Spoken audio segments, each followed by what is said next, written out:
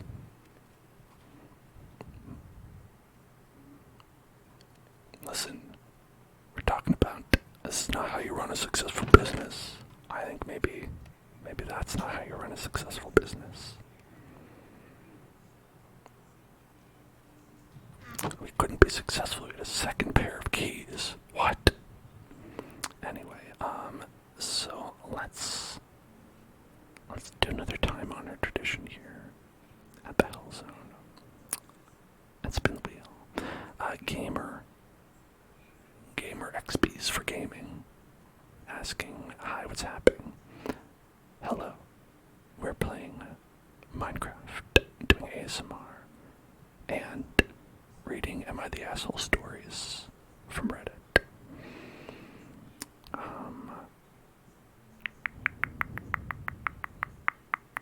Alright, let's see. Which, I think I am gonna just let them all be like anonymous, because it's like, I don't know, I feel weird about like reading people's names when it's like, you're judging them, and there's like a bad guy in the situation, and I wouldn't want anyone to like message them and be like, hey, you are rude, like, even if it is their main account. So anyway, let's spin the wheel. Spin that wheel, spin the wheel, spin the wheel, spin the wheel, spin the wheel, spin the wheel, spin the wheel. Spicy meatball, spicy meatball. Alright, here we go.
Pasta spaghetti.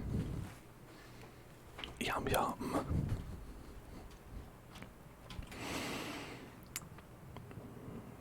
Okay.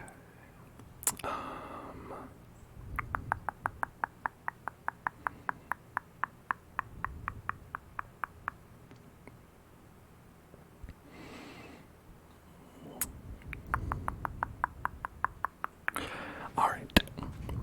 This one is not an Am I the Asshole post. This one is an anti-work post, which I've also found have been pretty funny, which are ones about like just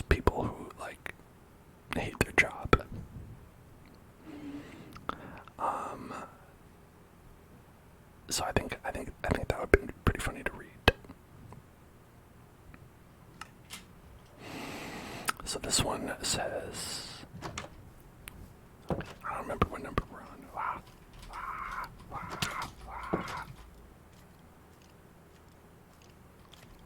The skeleton is outside. I'm scared. I'm gonna hide.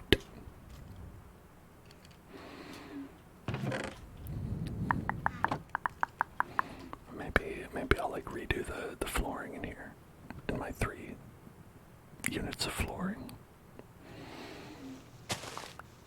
You know, I've been thinking it's time to redecorate.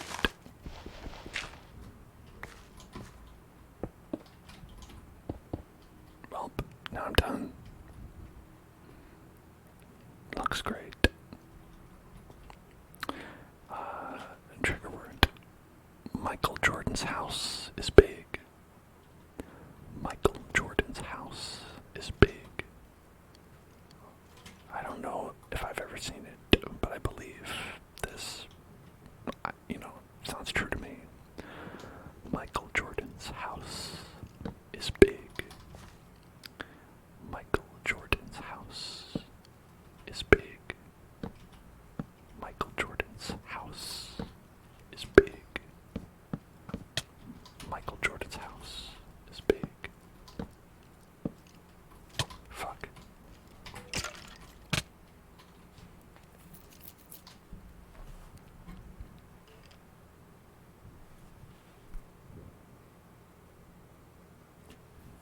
Michael Jordan's house is big. Michael Jordan's house is big. Michael Jordan's house is big.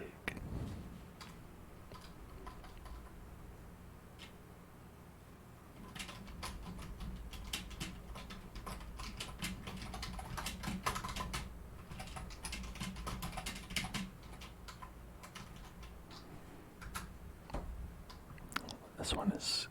Oh wait, I don't know if I put on... I think I might have forgotten to put on the, hardcore mode. I don't know, we'll see. No, I did, okay. Alright, so now we're gonna do, what Amazon did, and we're gonna forget about that Amazon MMO game, New World.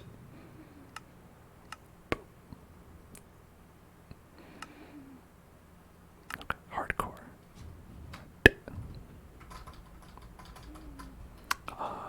And it's gonna be...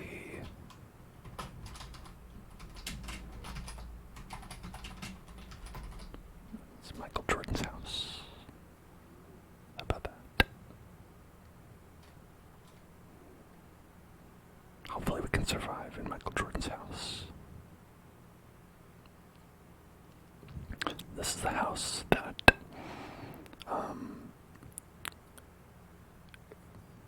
fancy shoes and underpants bought. Alright.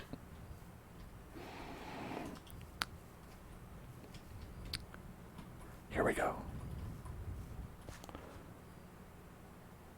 Another one. I just deleted thousands of hours of work from my old job. About 3 years ago, I used to work as a videographer doing social media content for a 7-figure company. I was paid roughly better than minimum wage and was cranking out at one point 50 videos a day. I was freelancing and was on a loose contract. I was desperate for money. It was an insane amount of work, and however I managed to do it for 6 months is beyond me, especially for how shitty I was paid. The office was an incredibly bitter and snide place, and it was clear that the management was purposely stir shit to watch staff fight as a form of entertainment. I kept well away from it, but it was incredibly stressful on top of the video work.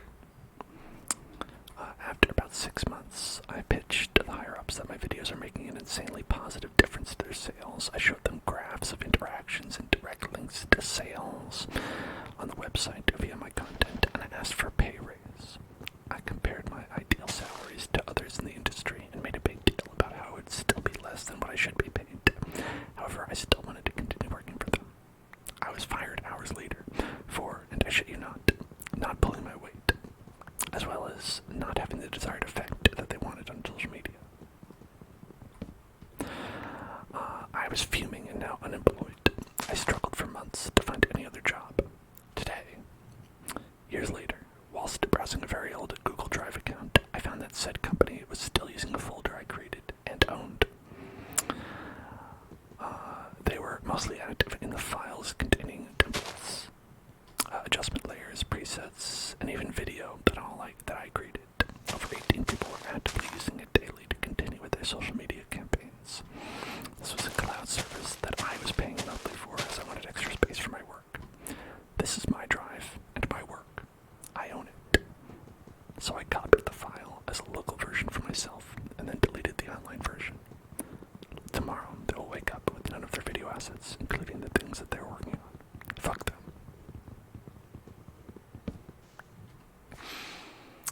Wow, that's fantastic. Honestly, for a second there, I thought I was reading a post that I made. It's not a post I made. But it is very, very similar to, like, situations that I've had. And I think this person is a hero. And I'm so proud of them.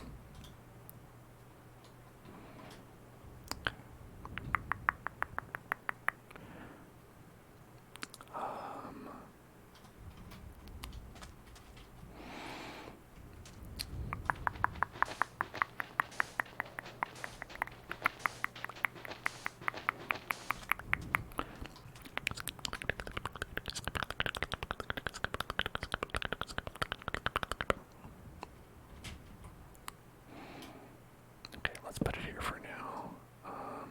And then gonna make, what is it? Boop boop boop. Is that it? Is it that? Yeah, pickaxe.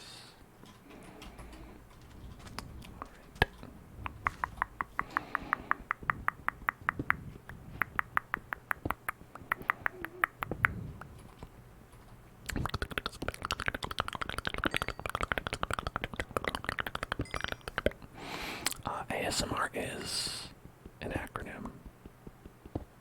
Yeah, Rorb said it. Autonomous Sensory Meridian Response, which honestly sounds like the name, frankly, of like some sort of like SEAL team, SWAT, Specials Forces. Hey, stop it! Don't blow me up. Hey, don't blow me up.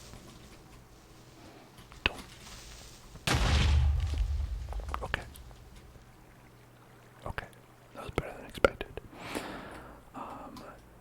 The autonomous sensory meridian response.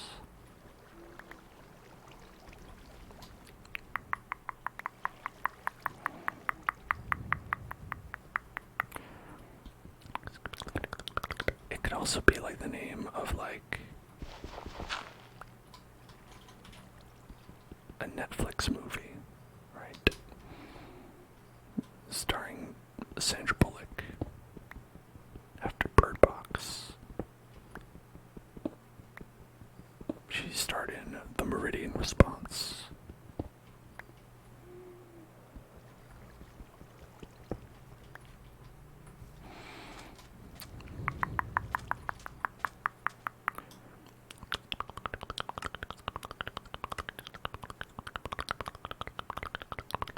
An analog horror video name. I mean, it could be. That would be like autonomous sensory meridian backroom. Just put backroom in there somewhere, and then you've got it.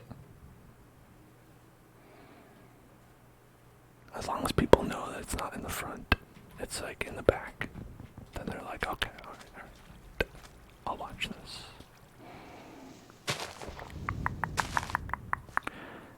Silmix. I love that.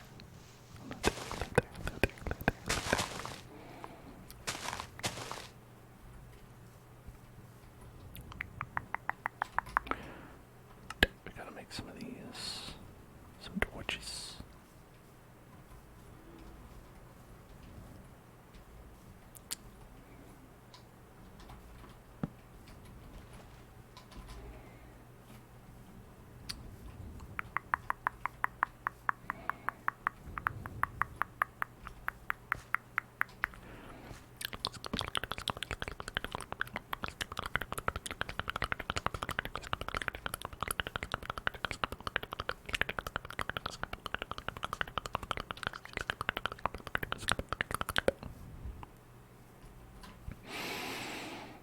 Okay.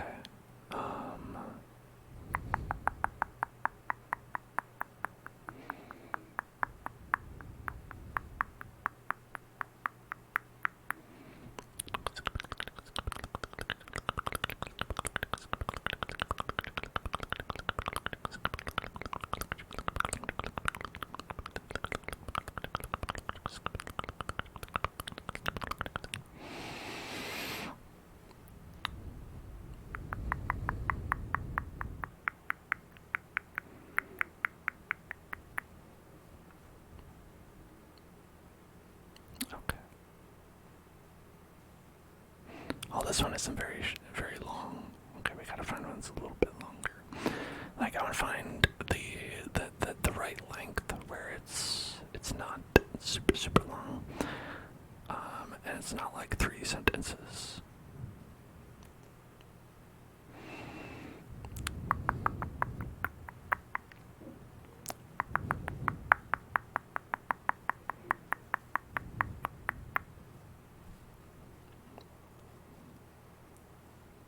I think I got a piece of the hair from this mic in my mouth.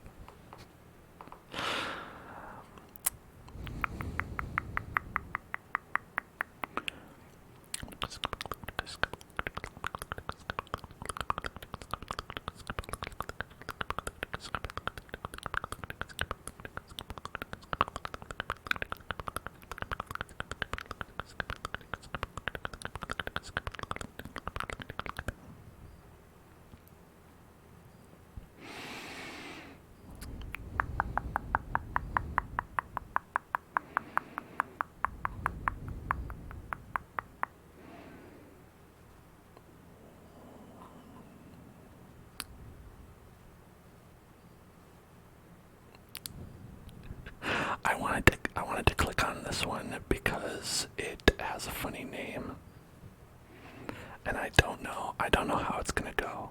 It's also pretty long.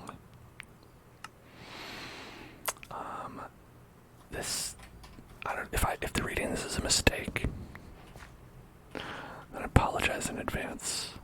I think it'll be fine. I should preface every single one I do with that.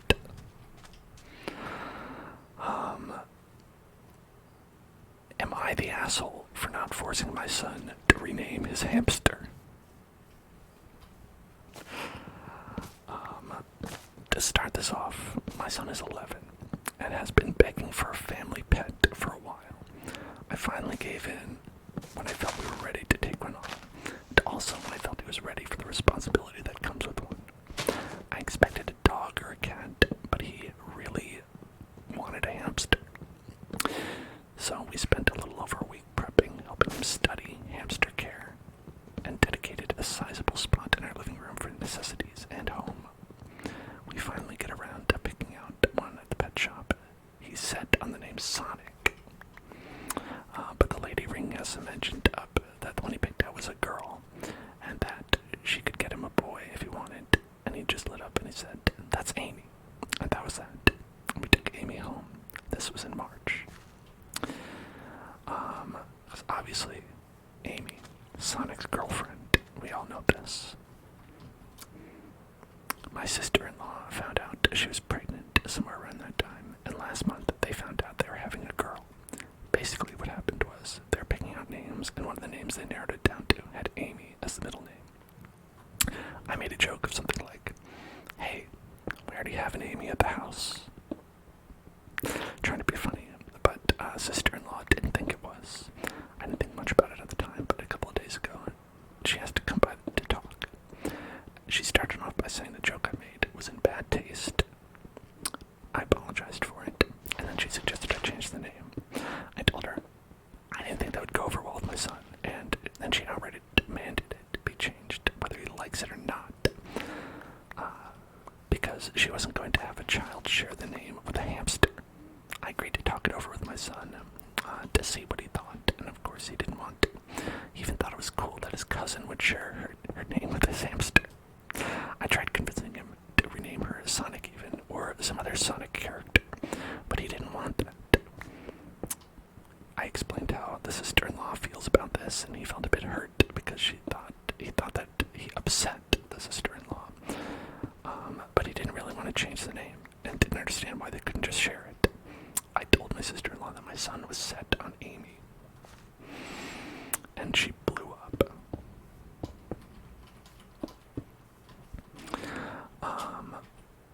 I'll admit I got a bit defensive and reacted poorly, but I essentially told her it wasn't a huge deal. It's not like anyone is going to make the connection. By the time her child is old enough to know her name, Amy the hamster likely won't be around. She claimed it was embarrassing because she would always know the connection in her mind, to which I simply told her if it was such a strong reminder of a hamster, then maybe it wasn't a name she should use for a dog. My brother has told me that I'm being selfish for not forcing my son to pick another name. My sister-in-law obviously thinks I'm the asshole, and my mom has said the whole thing's childish. So, am I the asshole? Not at all. I don't think so. I think it's a... Didn't he say it was the middle name? Like, one of the names they narrowed it down to has Amy as the middle name, so it'd be like, I don't know, Bethany, Amy, Rose. Oh, that would be so funny if their last name is Rose, because that's Amy's last name in Sonic. Yeah, so Amy Rose, but it's like the middle name, so who even cares? Listen, you want to know that I'm not just talking about on my ass? My name's Dan, right? You know this about me. My partner's parents, like a couple of years ago, got a dog and named it Danny. And I've been together with my partner, and they've known me for 10 years. Do you know what I did? Nothing. Do you know why? Because I don't care. Because I'm a normal person. If they want to name a dog after me, it's very funny. But I'm not gonna go up to them and be like, you can't call your dog that. Change the name.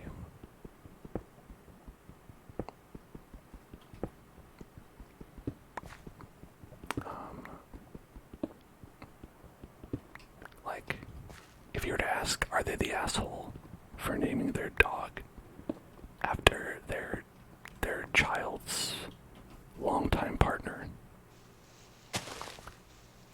who they don't particularly like that much? Probably. Doesn't mean I'm gonna tell them to change it though.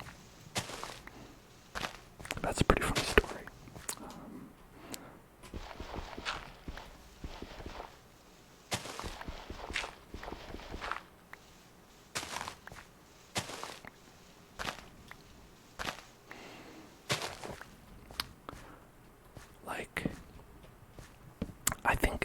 I think if it was closer to home, maybe it would be a bigger deal. Like if it was like, my son wanted to name their hamster Amy, but then my wife was about to have a baby, and she wanted to name her new daughter Amy. you have the same, a hamster has the same name as my actual sister, then I could see that. That could be something where you're like, okay, at that point, maybe there's like a little bit of, we should do something about this. But either way, like, it is just a hamster, and it isn't going to live that long. Like, a dog lives way longer than a hamster.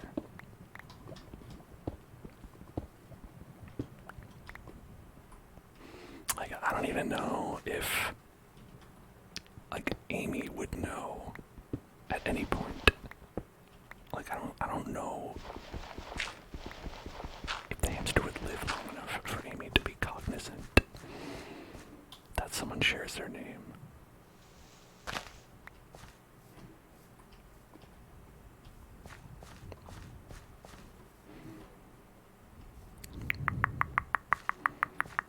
Okay. Is it still? No, it's still nighttime out there.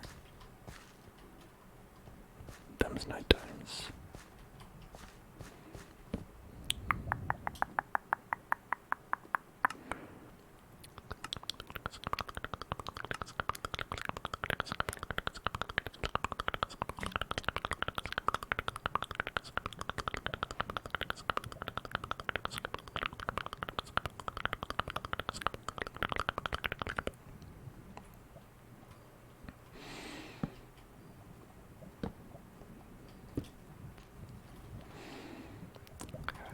Did we pick up any coals?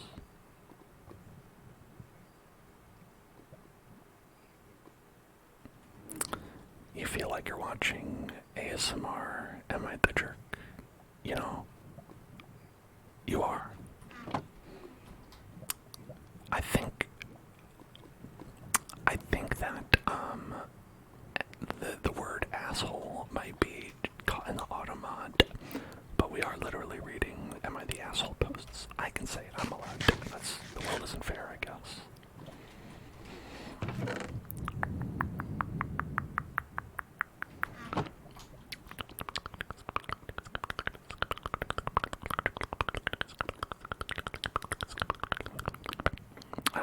Okay.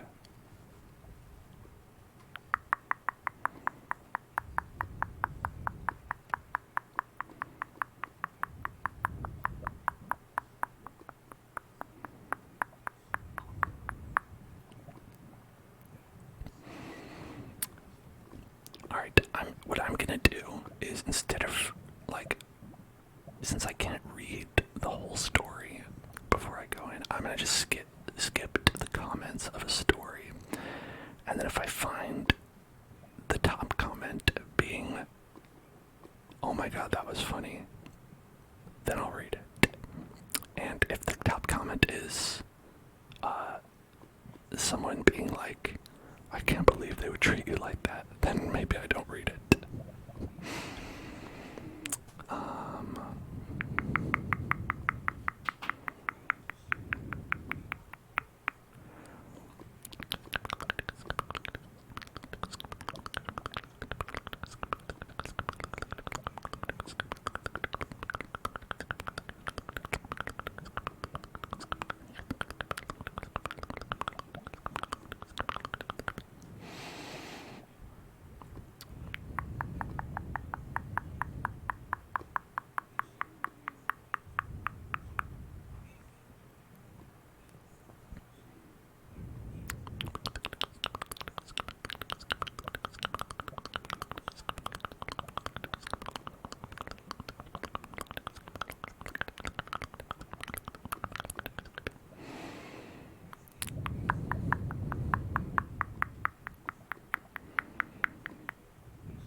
this one might be funny.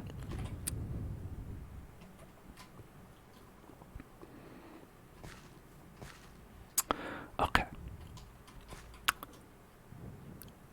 Am I the asshole for not allowing my parents to sleep in the same bed? I think you know where this is going, but there's no definitive answer on who's in the wrong. Also, for simplicity's sake, I'll be saying parents, but it is my mother and stepfather. My mother and stepdad have been together since I was little.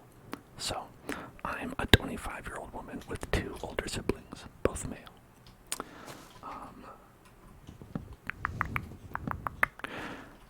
When we were growing up, we were never allowed girlfriends or boyfriends to spend the night, which I felt was fair enough.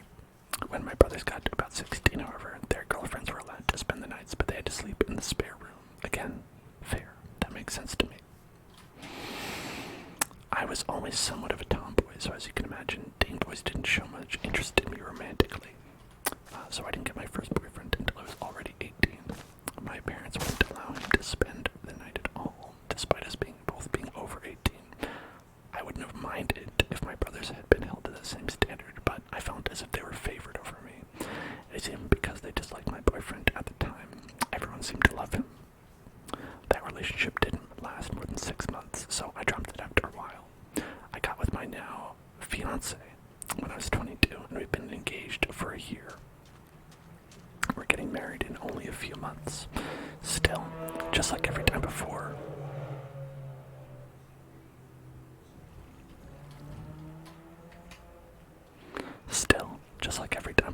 my parents wouldn't allow him to spend the nights until a few months after we got engaged, after I brought it up to them.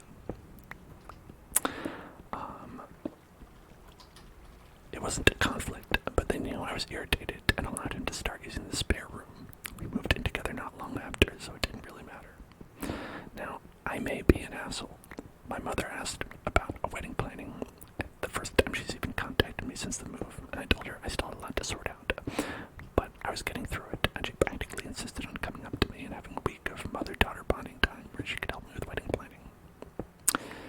My fiance isn't a very social person, and is happy to be the money bags behind my wedding decisions. He just likes to give little opinions, and I'm sure to include them when he does. My parents arrived, and we spent the first day going out to dinner. I'd like to point out that the two aren't married and are steadfast that they won't be getting married again. Both of them divorced already, my stepdad twice. So, as the night was slowing down, they asked to be shown to their room. I directed my mother to one guest room, and my father to another.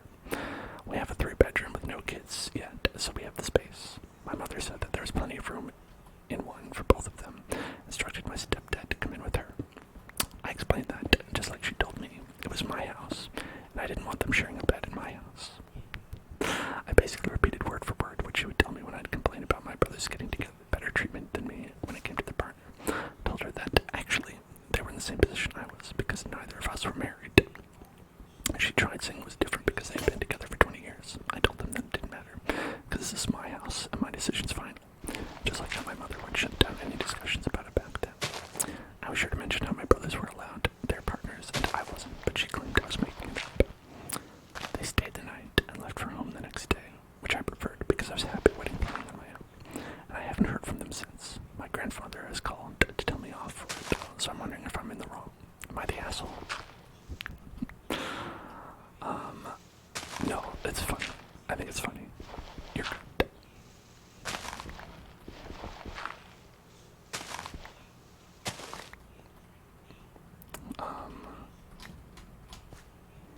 Yeah, if it's funny, it's okay.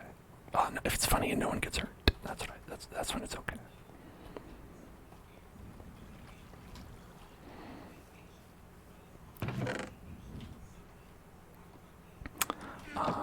I'll say it's hard to read and play the Minecrafts at the same time. I was just trying to like cut down some stone, and I'm like, oh, I did like chop into the area here quite a bit. Not Daniel. Thank you for following. Me, I am Daniel. Because my name is Daniel. Haha.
Some of these are pretty grim.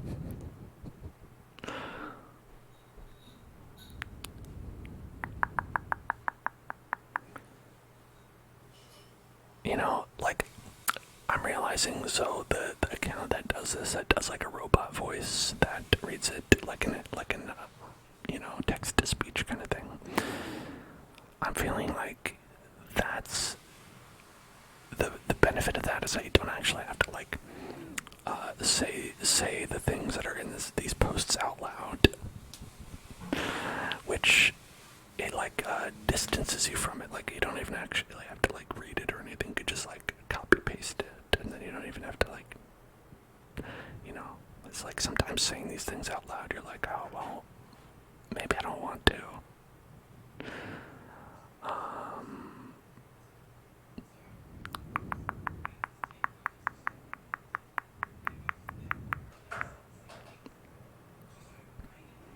Like stuff like, am I the asshole for telling my boyfriend that his exes fake their orgasms? Like, I wouldn't want to read that story out loud.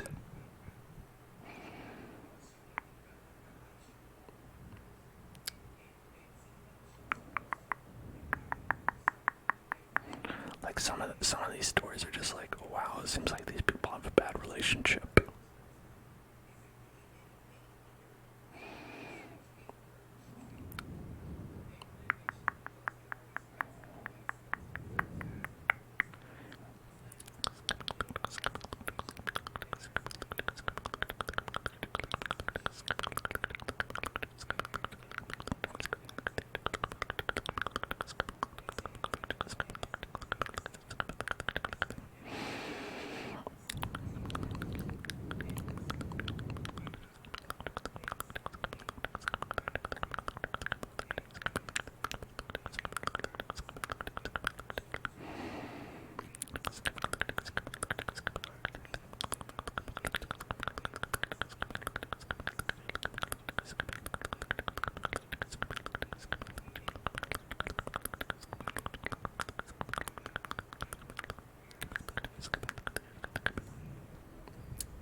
It's hard to find some good ones and not sad ones.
tingles.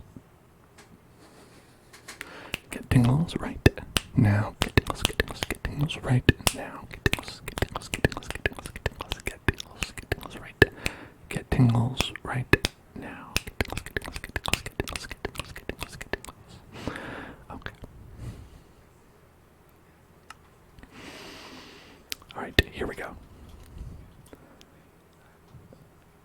Am I the asshole for wearing a wedding dress at a wedding? So my friend, 20 female, and I, 19 male, have been friends for a few years, and she recently got engaged. A week ago, I got a DM from her for a small costume party she was hosting as a celebration for her getting engaged. I asked if there's a theme, and she said there wasn't. I'm a cosplayer, so I had a lot of choices. I didn't want to rock up in an anime cosplay. I don't know why. So I thought it'd be funny to go to an engagement party as the corpse bride. I arrived at her house yesterday and everything seemed normal. A few people complimented my costume and I was having a lot of fun.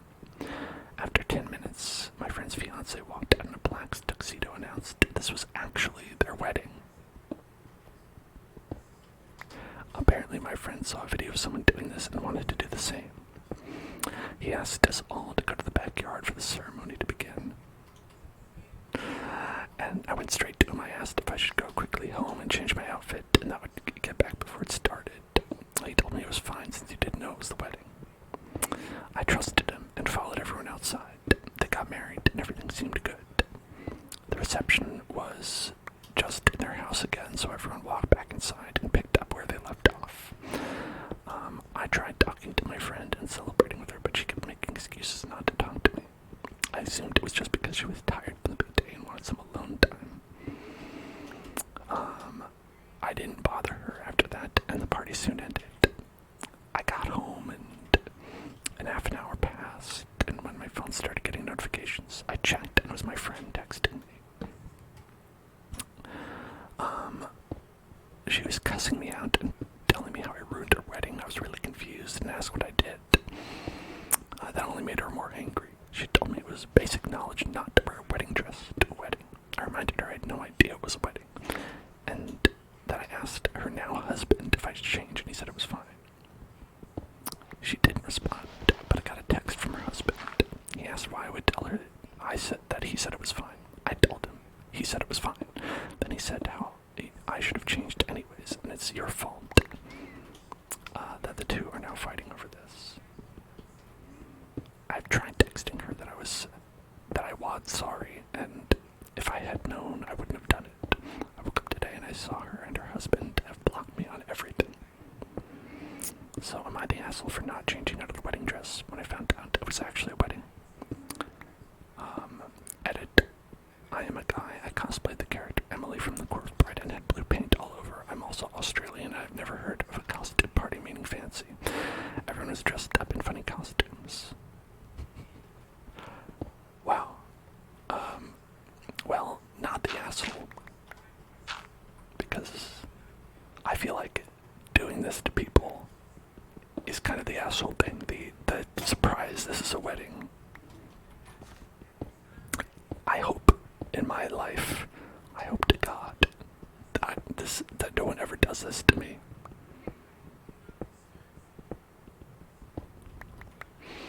Like, a surprise wedding seems absolutely horrible. I would never want that.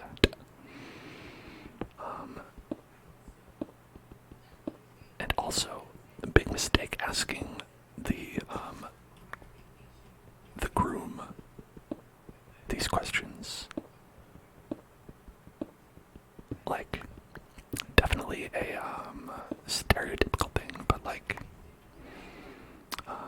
if the couple in question conforms to, like, you know, traditional gender norms and whatever, I feel like asking the groom anything, you're just gonna get a bullshit answer because he doesn't know anything.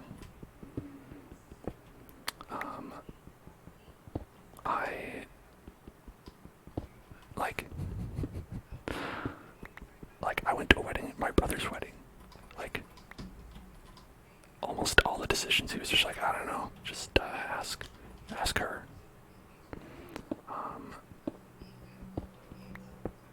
And I don't think every wedding is that way, but definitely seems like this one is that way.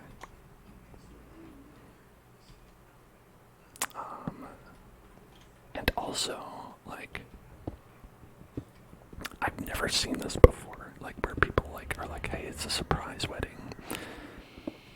Like, isn't it already stressful enough planning a wedding? Why would you also want it to be a surprise for the people who are there?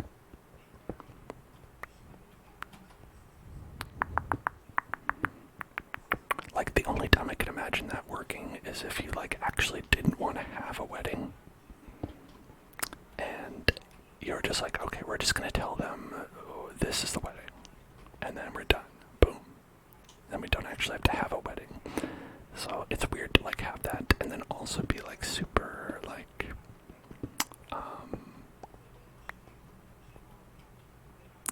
perfectionist about how it has to go. Like, and also, like, having it be a costume party, that's asking for trouble. Like, if you say you would want it to be, like, a fancy party, like, be like, hey, if you really want to have this deception for whatever reason, the real only way to do it would be to tell people, like, hey, we're having, you know, like how people have, like, ugly sweater parties. It could be like, hey, we're having, a fancy party, right? Where it's not a costume party. It's specifically, hey, we're having a regular party, but you have to come wearing nice clothes. And then don't tell them the reason is because it's actually a wedding. Like, that's the only way I could even think of that even possibly working. Because you have a costume party, and it's like, people aren't going to be dressed up nice. They're going to be wearing, like, costumes. They're wearing a silly costume. It's like, that's still not good, even if it's not a wedding dress.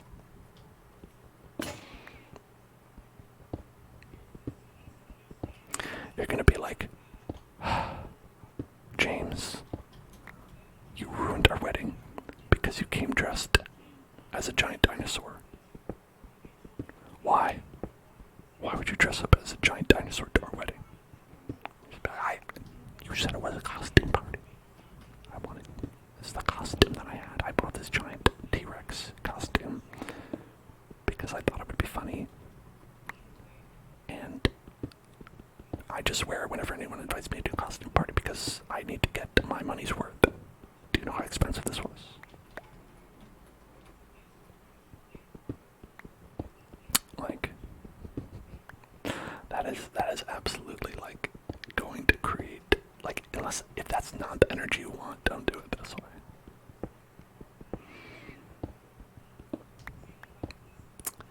Like, for me, if I went to a wedding and everyone was wearing really stupid outfits, I think that'd be very funny. If some people were wearing, if they knew it was a wedding and they were still doing it, like, why not just tell people that, right? Why not be like, hey, it's a Halloween wedding, and come in your costumes for this, but, you know that it's still a wedding, so maybe not, a wedding dress, because, I can see why that would be initially a problem. No one would really want that in any circumstances. So then you can have people dressed up as, like, skeletons or whatever you want at your wedding, and, not worry about it.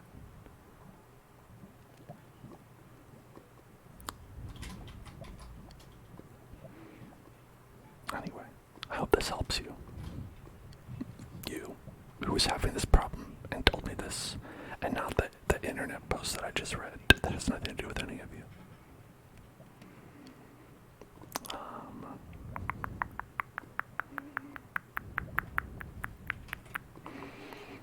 Okay.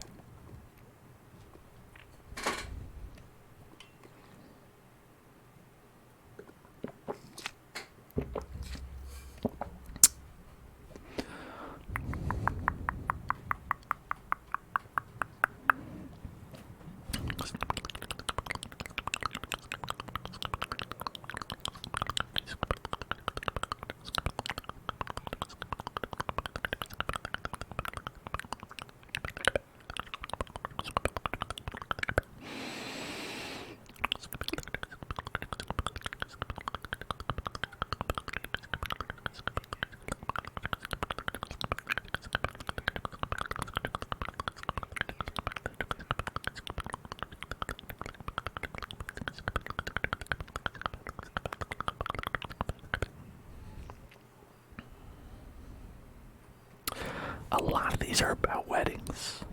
That's pretty weird.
Okay, so this one seemed like it would be funny, based on the title, but then it ended up not being funny, and it ended up being sad.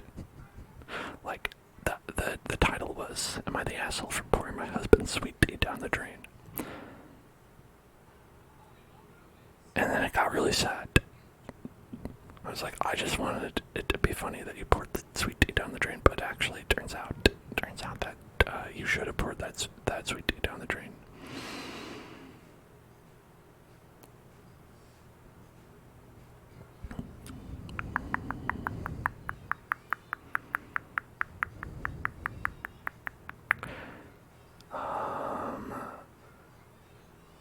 Trigger word: Michael Jordan drinks sweet tea.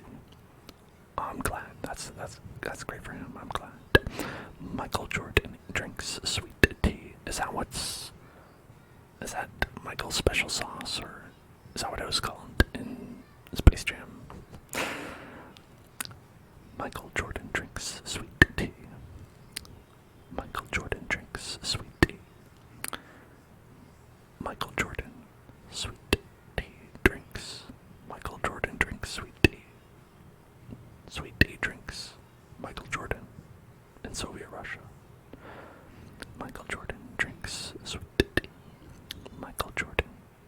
drinks sweet tea. Michael Jordan drinks sweet tea. Michael Jordan drinks sweet tea. Michael Jordan drinks sweet tea. Michael Jordan drinks sweet tea. Michael Jordan drinks sweet tea. Michael Jordan drinks sweet tea. Michael Jordan sweet tea. Michael Jordan is sweet tea. Michael Jordan has become sweet tea. Michael Jordan has given you a cup of sweet tea. Please drink the sweet tea that Michael Jordan has given to you. He made it just for you, and it would be very sad if he did not even have a single sip of Michael Jordan's sweet tea that he made lovingly for you.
Hello, Marshmallow, Marshmallow, Marshmallow, Marshmallow.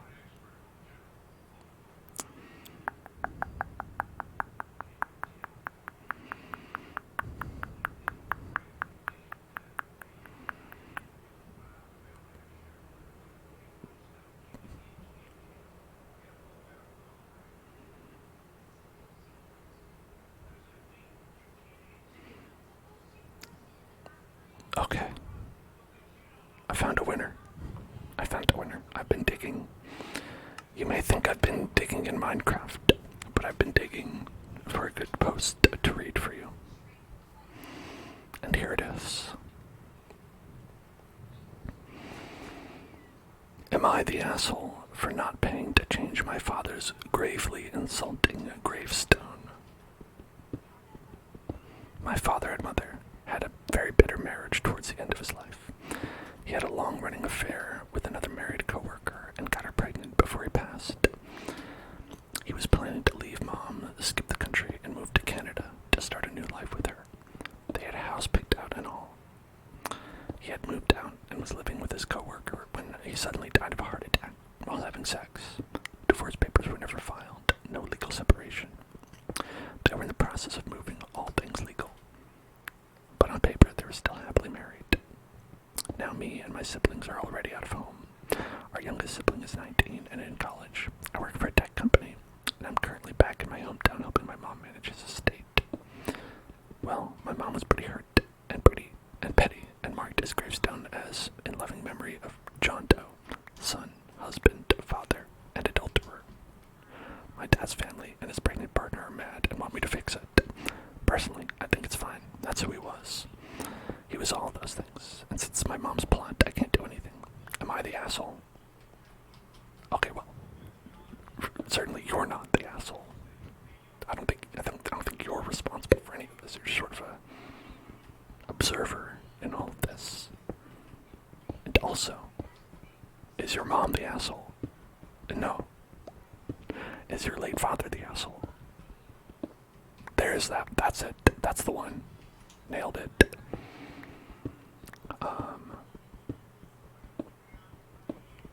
I feel like that'd be pretty funny.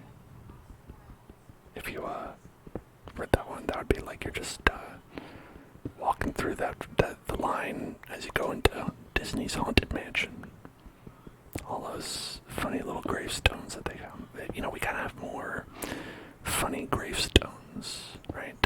People are always too, you know, morbid about what they're gonna write as their epitaph. Like, write something funny, write a joke, you know. It'd be like, Dan, Hellzone, Major Look.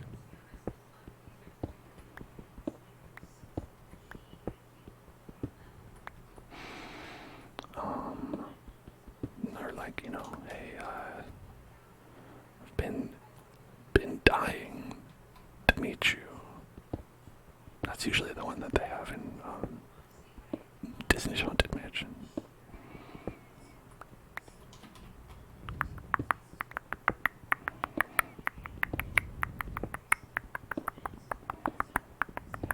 Actually, didn't they recently like do a new Disney's Haunted Mansion that's like in theaters? I feel like I saw that when we were on our way into the Barbenheimer. That was actually just Barbie. When we saw Barbie.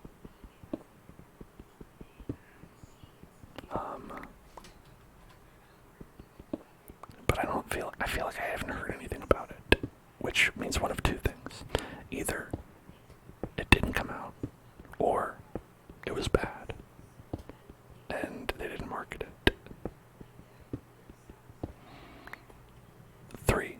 Third option, it was actually for children. And I just don't watch children's programming, so I didn't hear about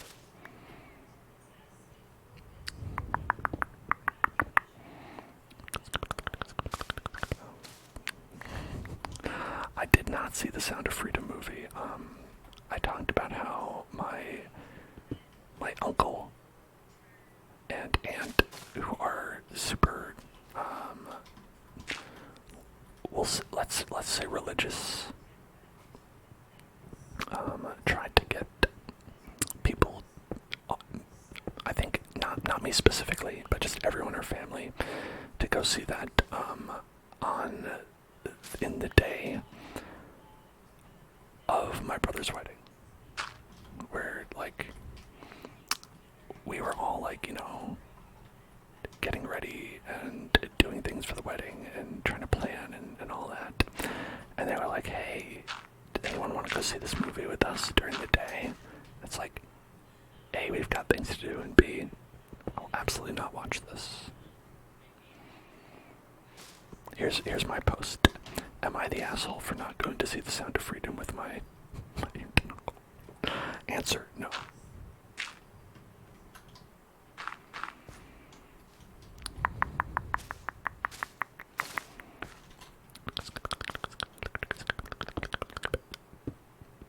Additional information. My brother's getting married. Additional information.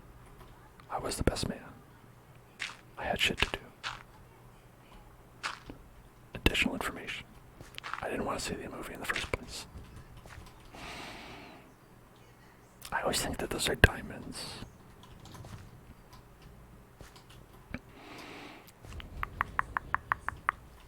But you know what? They're not. I'm here to tell you, if you think they're diamonds, you're incorrect. Because they're not.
I still actually haven't seen Oppenheimer.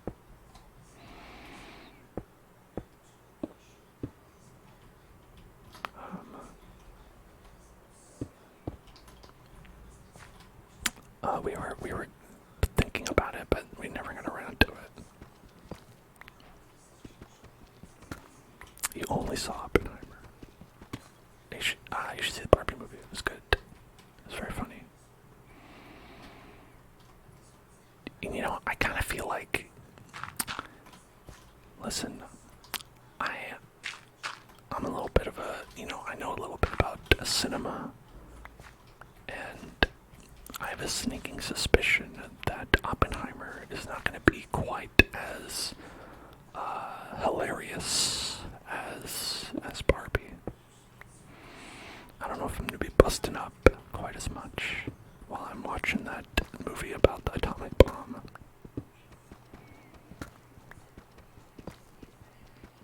And so you gotta be in a different headspace for it, I feel like.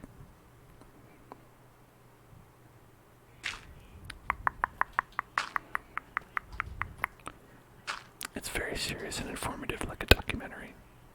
Barbie? Yeah, I agree. Yeah, Barbie is basically a documentary.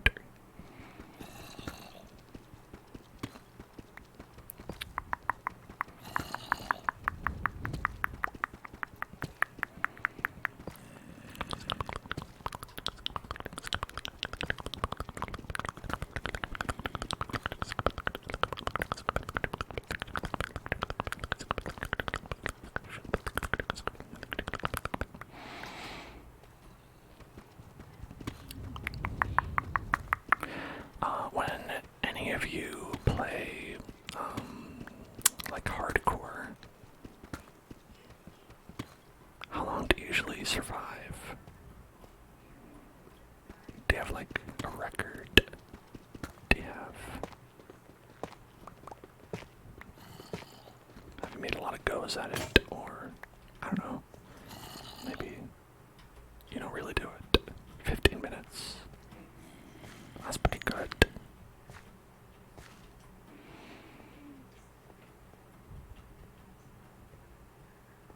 As in-game minutes, right? It's like how it's been, like one Minecraft day is like 10 minutes or whatever, so 15 minutes in-game will be like you walked like 10 steps and died.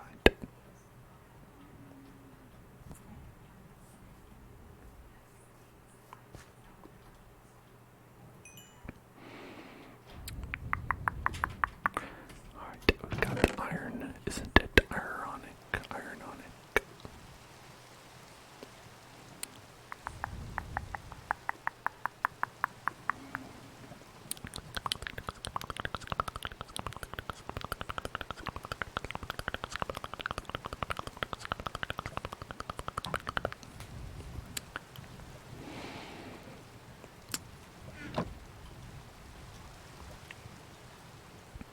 So now we can make a shield.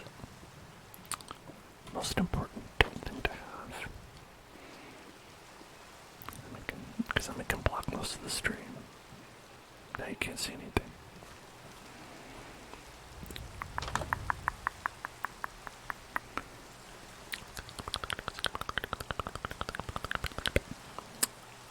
You think I'd like a game called Satisfactory? I think you're right that I would like that. I've played a lot of Satisfactory, actually. We did a couple streams of ASMR Satisfactory that you can watch at right here at hellzone.com or youtube.com/hellzoneclub.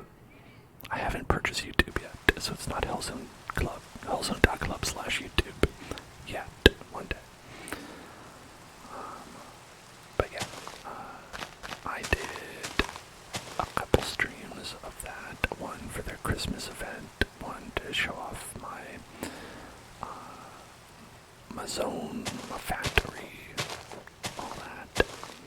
Yeah, and you can go and watch if you're interested, and if you like what you see, let me know. Maybe we'll do some more. I think they've done a couple updates recently that I haven't checked out.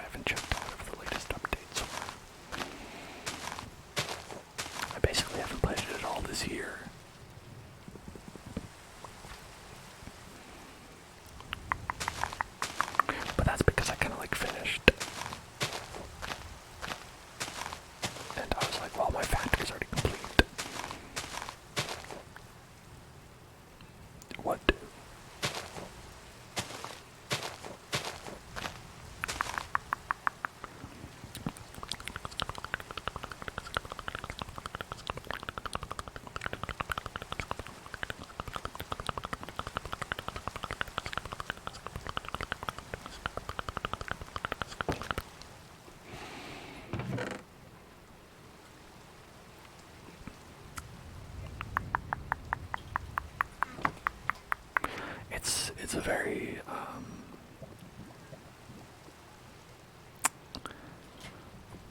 it's hard to put down when you get really into it.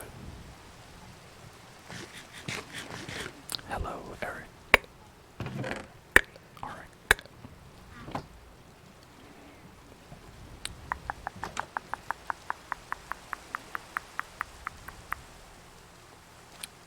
We gotta plant some trees.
Is that right?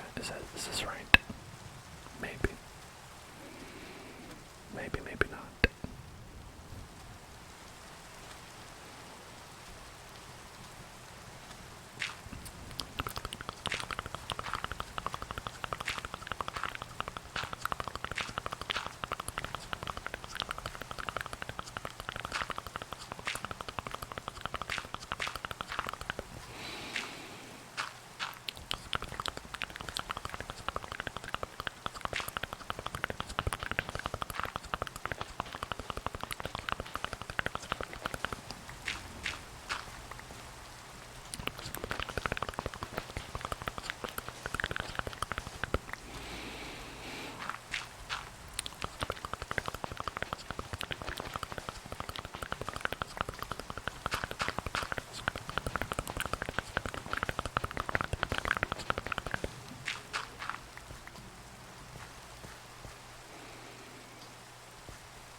And now the fun cannot stop.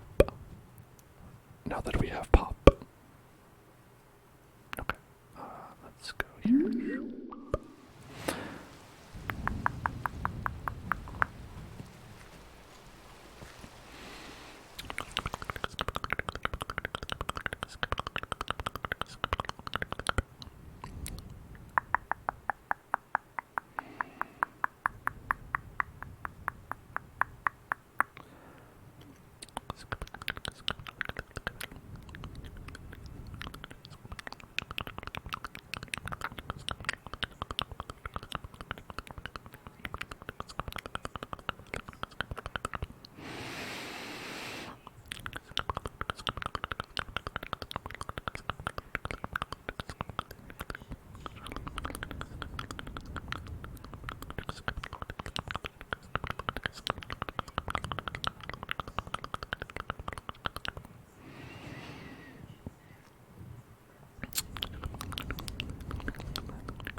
Okay.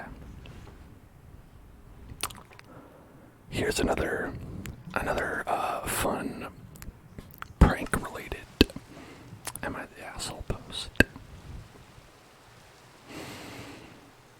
Am I the asshole for setting a glitter trap to catch my mother-in-law trying to snoop? Dog, I presume. Snoop Dogg. For some weird reason, my mother-in-law, really wants to go into our bedroom whenever she comes over. On one occasion, I followed her as she went upstairs. I was going to get something for my child as the bedrooms are upstairs, and she walked past the bathroom on the main floor and up the stairs behind it. She didn't hear me, and I caught her walking straight into my room and rifling through the bills on my dresser. She denied snooping, even though I just watched her do it.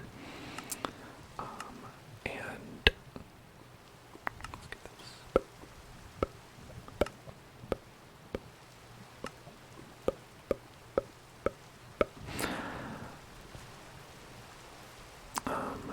Even though I just watched her do it. And she said she was just going to use our bathroom because she couldn't find the other ones.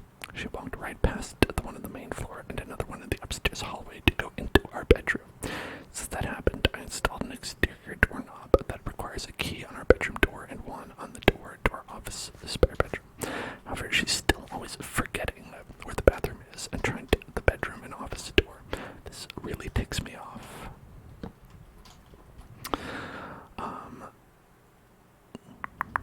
My husband says that I just get annoyed at this because everything she does drives you crazy, and since we put locks in the rooms we don't want her in, there isn't really a problem anymore. Well, over the holidays, we had my in-laws over for dinner, and before they came, I was searching for the bedroom keys. We hadn't used them in a while, since we only lock the doors when my mother-in-law comes over.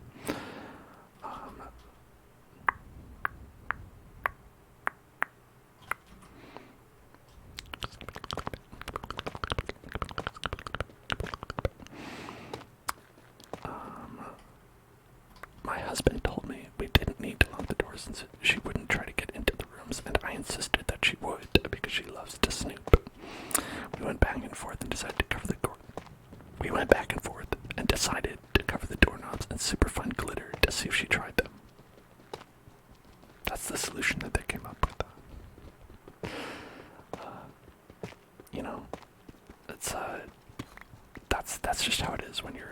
relationship, you know? Like, we couldn't decide whether or not to lock the doors, so we put glitter on them instead. I did this once before when husband didn't believe me about the snooping to prove she'd been in the rooms. Last time she ignored the glitter. We didn't say anything about it, but then my husband couldn't deny that she tried to snoop. So this time I covered the knobs in glitter, and for the office, went a touch further and rigged a little folder of glitter over the door to the office before the in-laws came over. I left it one side unlocked, French doors, and it was set so if you walked in the room, you'd get covered in glitter. I love this Home Alone trap that they've come up with.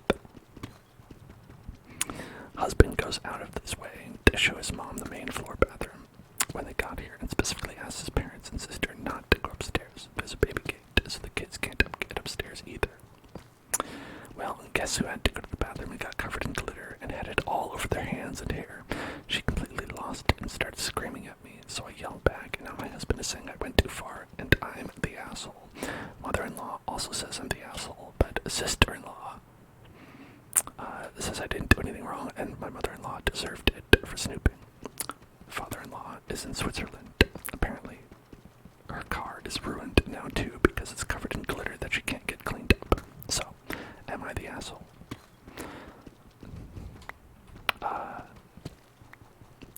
ETA, which I don't know what that means, but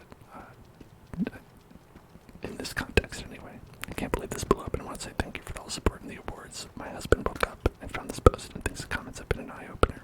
Gonna start couples therapy in January, so I think that'll be great for us.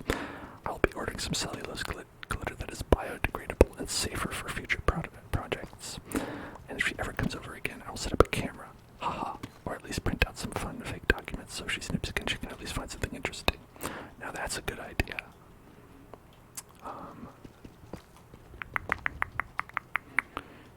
I like the idea of like planting a fake document for her to find. Of like, oh, like this is like murder evidence or something like that.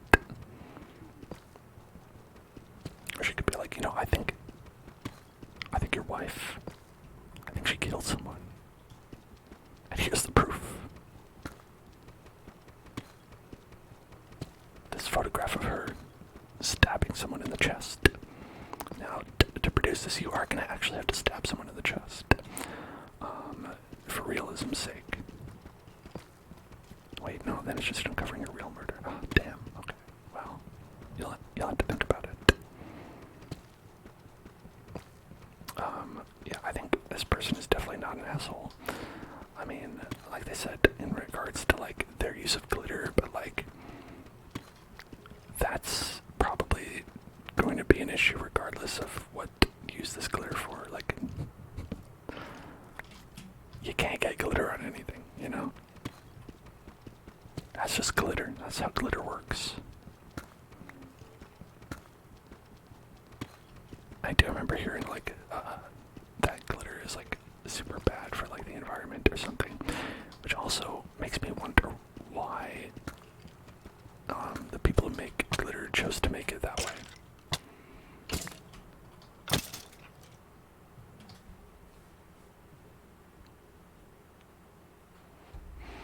I'm a monster hunter.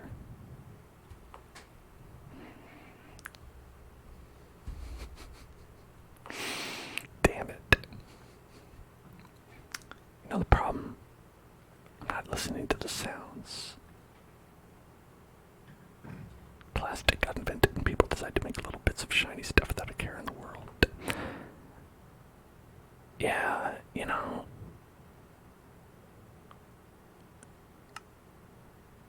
I can see where it happened. I can see where it went wrong. Alright, let's delete Michael Jordan's house. Delete hardcore schmardcore. I'll try it again.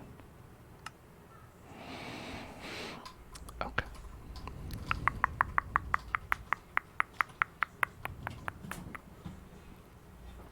Well, that was Michael Jordan's house, and as you can see, we were not allowed. We got kicked out. Am I the asshole for deleting Michael Jordan's house after he kicked me out? Sorry. It's just I wasn't allowed there anymore, so I deleted it.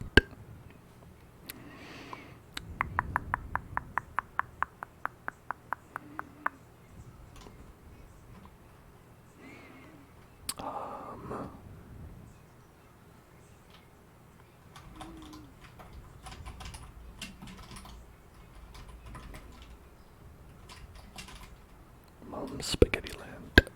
Because we have one shot. And we'll not miss our chance to blow.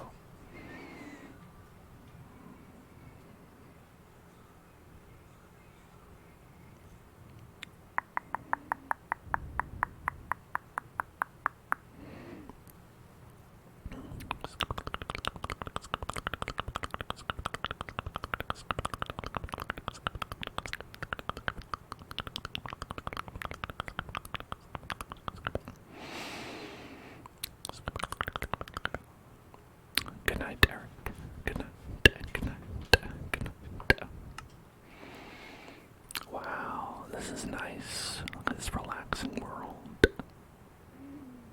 A nice, relaxing world. I got a good feeling about this one. I think this is all. It's gonna go well. It's gonna go great. Got ducks and sheep. Like, wake up, sheeple, is what I would say. But you actually can stay asleep. If you're a sheeple and you fall asleep, that's okay. Stay asleep, sheeple. It's bedtime, sheeple.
Alright.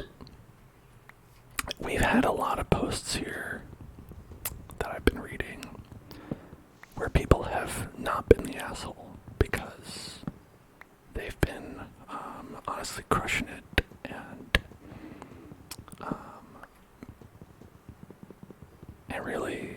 really just being paragons of society, you know?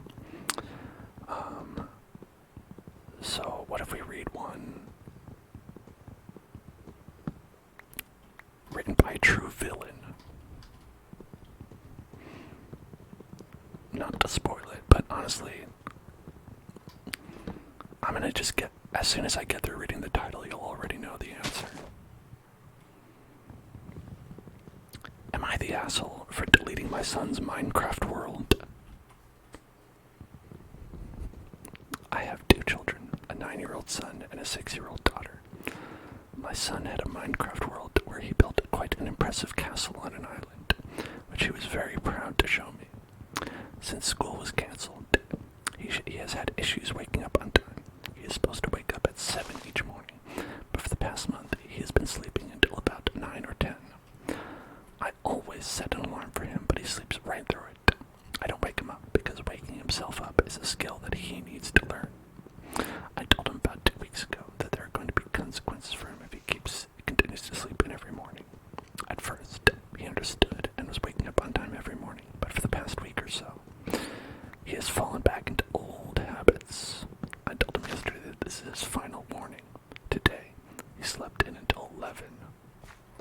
So I followed through with my warning and went on the computer and deleted his favorite Minecraft world. I also took away computer privileges for the next month. When I told him, he started screaming and crying. He told me that he spent a whole year working on that world, and he's very distraught that he's never going to see it again. He has been crying and sobbing throughout the day and has refused to eat any of his meals. Am I the asshole? Yes, absolutely you're the asshole, and honestly, a bit. This child needs to seek emancipation. I'm afraid that's the only option. Like, it's actually worse. It would be better, I feel like, if the parent just woke up one day and decided to do this for no reason. If they just woke up and chose violence and deleted the Minecraft world to fuck with them, that would be better than this. Because they're punishing the child for sleeping. Like, yo, kids need to sleep. They're not doing it for fun. They're doing it because they need sleep. It's like if he was like doing drugs and you're like, I'm gonna delete your Minecraft world if you don't stop smoking that wacky tobacco. Like, it's not that, it's sleeping. Something I would love to do more of, frankly. And also, I like deleting the Minecraft world at all. I feel like you're causing this child a level of grief that they would feel if, like, a pet died. And it'd be like, oh, yeah, that thing you worked on, I'm burning it to the ground. I mean, like, think about how long, like, we've spent on the Hell Zone, just building stuff, you know? And I'm an adult. If someone deleted that, well, I wouldn't be happy about it. Yeah, I don't know, that mom may be the worst mom in the world. No, maybe not in the world, but yeah, being like, hey, you slept too much, so how about you become acquainted with the feeling of grief? That's a bit much for my taste.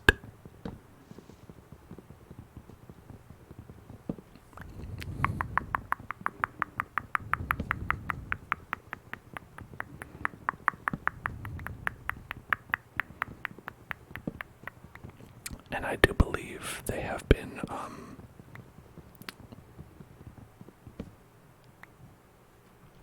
roasted by the people in the comments as well.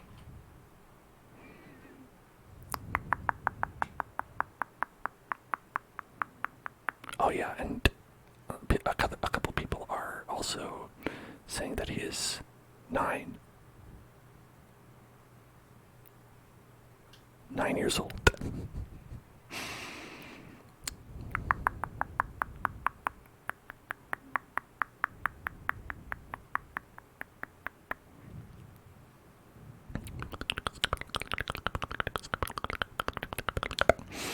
I'm not going to read this story, but let me read the first line, and this will be fun. Okay, so I'm going to read the first line of this post, and you tell me if they're the asshole. I'm going to read the title. I'm not going to read the story. I'm just going to read the first line. Okay.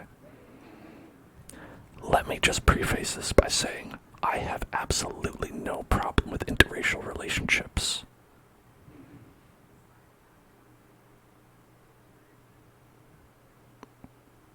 You are absolutely the asshole. You can stop there.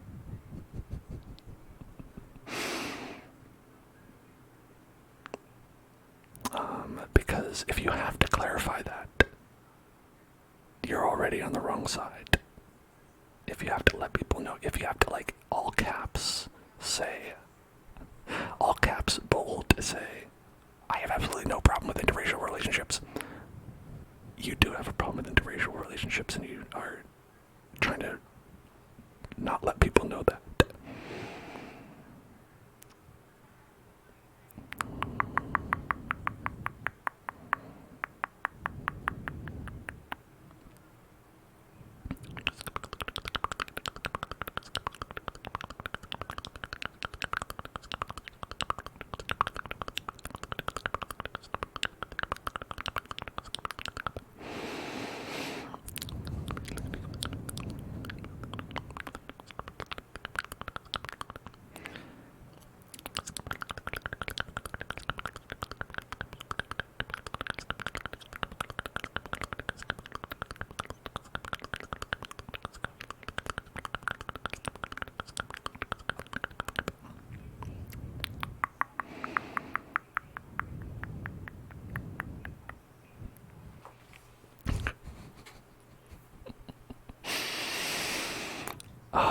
Okay, I don't know if this is a good one or not, but I feel like I really want to read it. Okay. Am I the asshole for leaving my wife by herself when she talks in a cringy manner?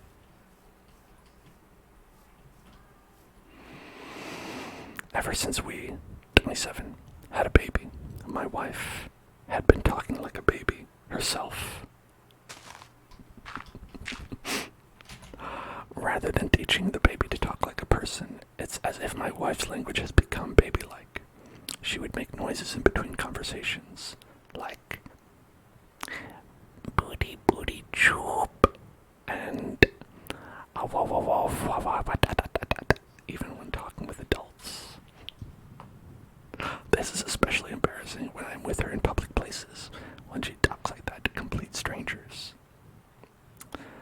I have been telling nicely to her, do not do that, but she would just laugh it off, totally oblivious to how people around us stare whenever she talked like a baby.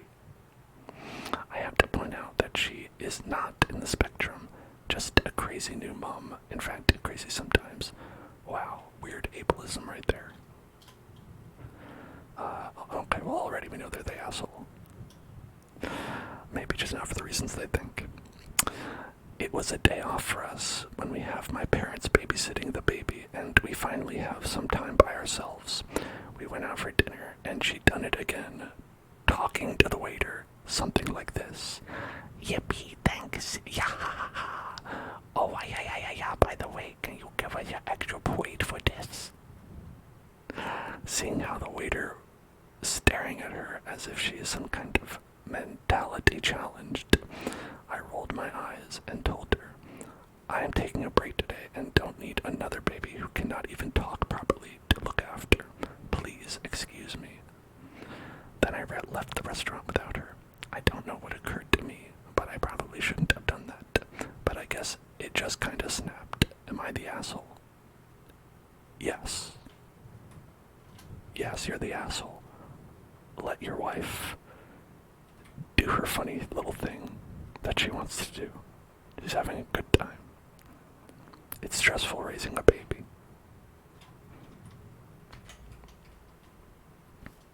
Also, don't be ableist. And maybe learn how to proofread your posts before you post them. That was a challenging read. Yippee, thanks. Oh, yeah.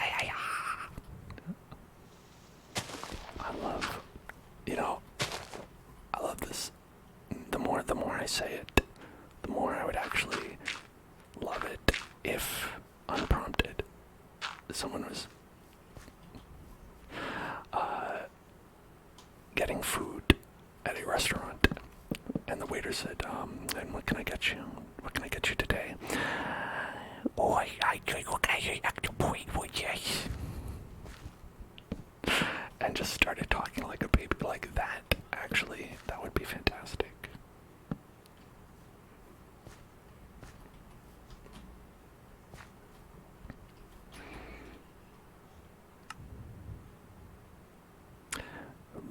Booty booty choop. Whoa whoa whoa whoa. What? Da, da, da, da, da.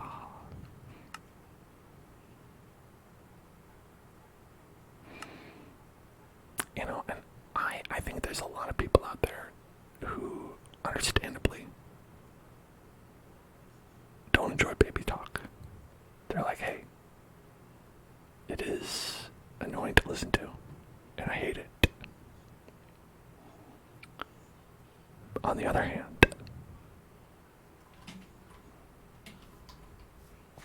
it is very funny. It is very funny to get a rise out of people for that, because it's such like a simple little thing.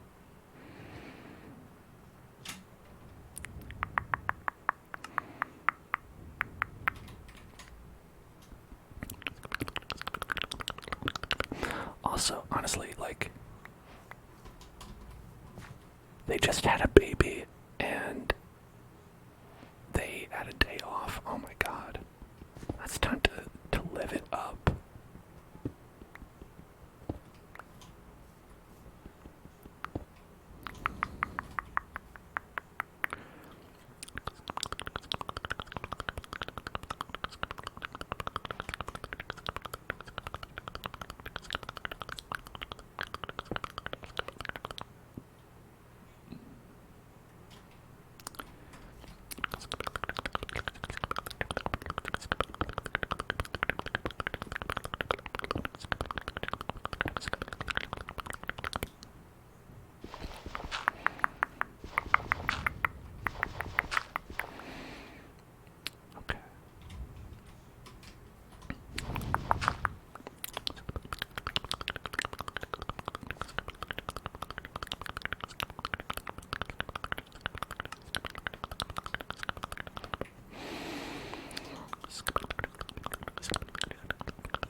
some iron.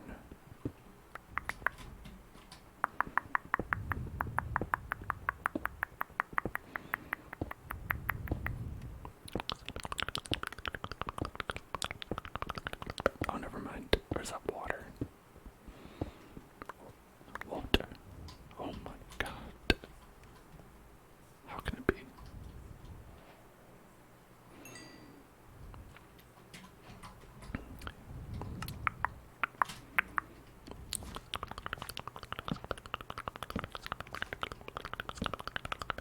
Yeah, where's that coming from? It's got water in here. Hey. Hey. Hey, cut it out. This water.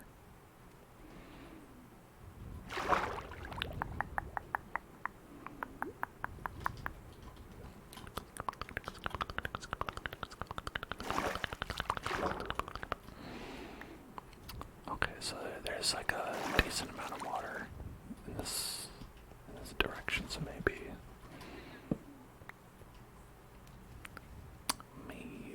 we shouldn't go and just dig a hole that way.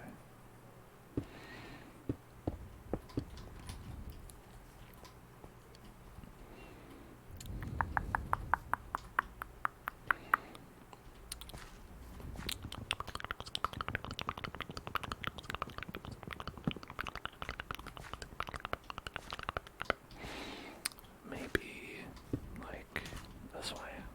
We could go this way.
Oh, broke. Well, dang it. Dang it, it broke. Dang it, what are we gonna do about that?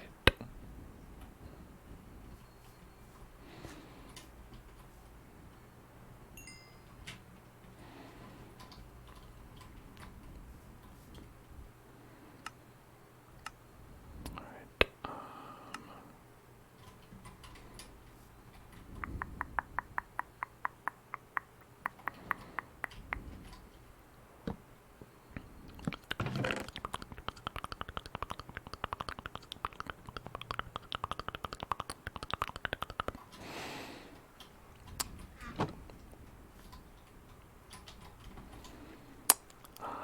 let's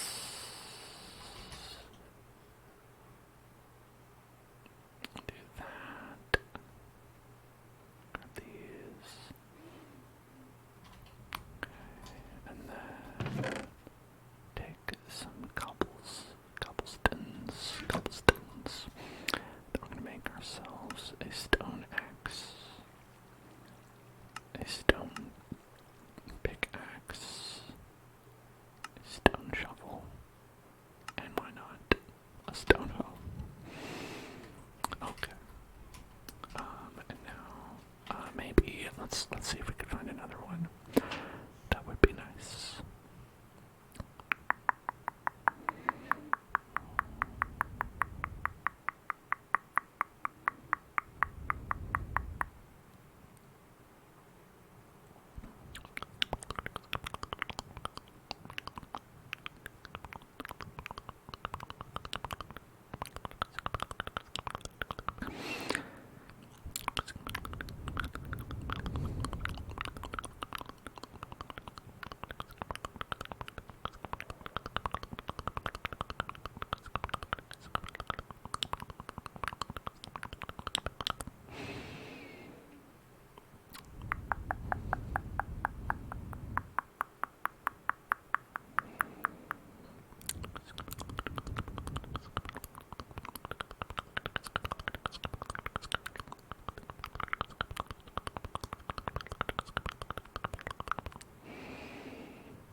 So there's, a lot of the ones I'm scrolling past, so are like, this one literally says, "Am I the asshole for ruining my sister's wedding?" And it's like, probably. And I'm gonna either read this and I'm gonna be like, yes, or I'm gonna read it and it's going to be sad because like I ruined it because my, they were mean to me, or it's like it's not gonna be. Gotta get ones that are gonna be fun and not just like drama for drama's sake, because we're having fun here.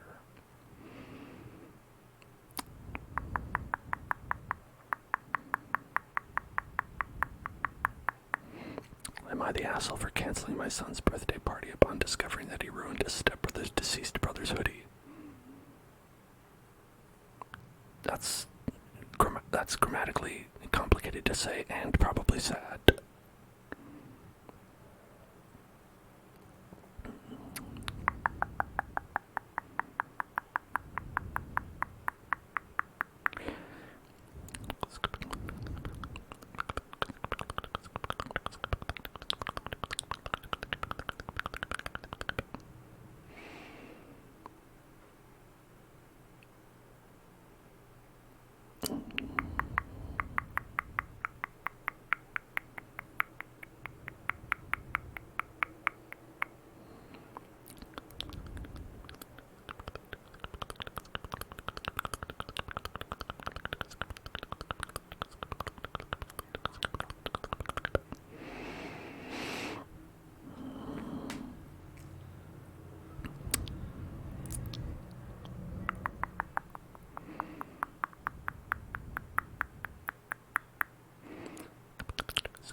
Okay, here's one.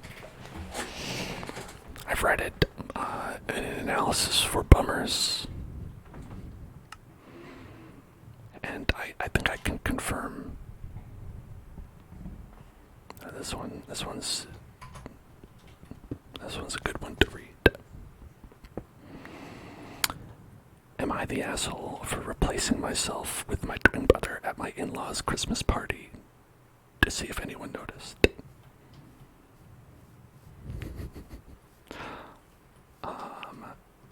And this is not, as you might suspect, by Mary Kate or Ashley Olsen. This is different twins. Different twins. I'm 31 and have an identical twin brother. For a while, I've told my wife that none of her family members notice me or care about anything I do. On Christmas Eve, but they insist on me. I don't know if he means they only don't care on Christmas Eve or they just never care. She told me that's not true. They genuinely like me and enjoy talking to me. But I know the only times they've included me, I've had to basically insert myself into conversations, and it feels awkward and unnatural. So I had a wager with my wife. Bring my twin brother Steve instead of me and see if anyone notices. I purposely did not prep Steve on anything. He went in completely clueless. He knew why we were doing it and was game. I gave him $20. Okay, you gave him $20. Oh, okay, alright, that changes everything.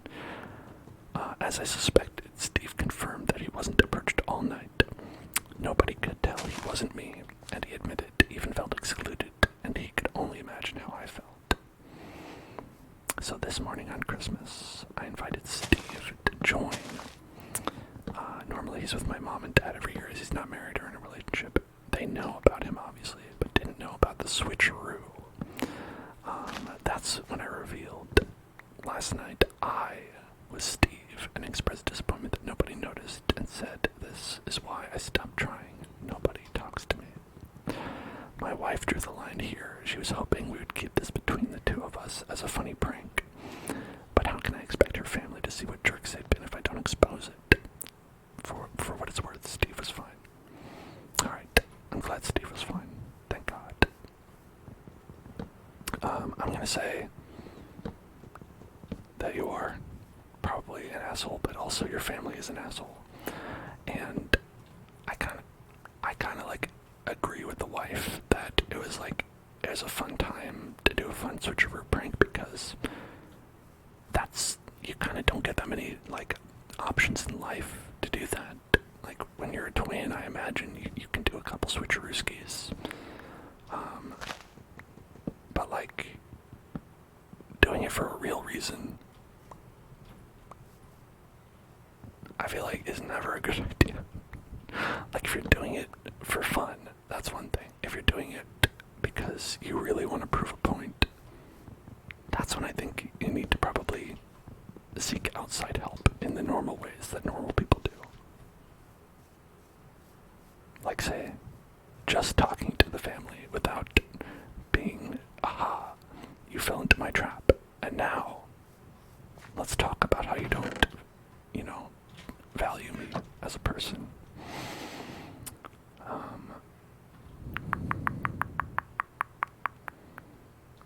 That's what I think it is, I think it would be very fun to have the option to do this in life. I don't know what it's like to have a twin. I don't know. I probably won't ever know what it's like to have a twin. I think I can say that as someone who doesn't have a twin. It's very rare that you get a twin later in life. But in any event, like, why ruin the sanctity of that with like, all these like gotcha techniques. I mean gotcha, not like the children's video game gambling.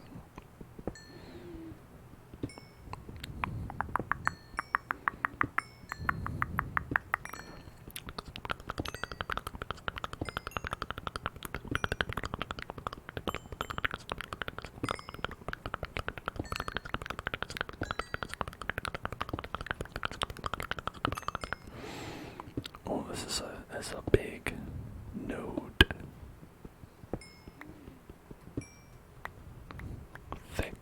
A thick vein of coal. Thick vein of coal. That's not done yet. There's more. Okay, now it's done.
Now, I feel like there's probably a good reason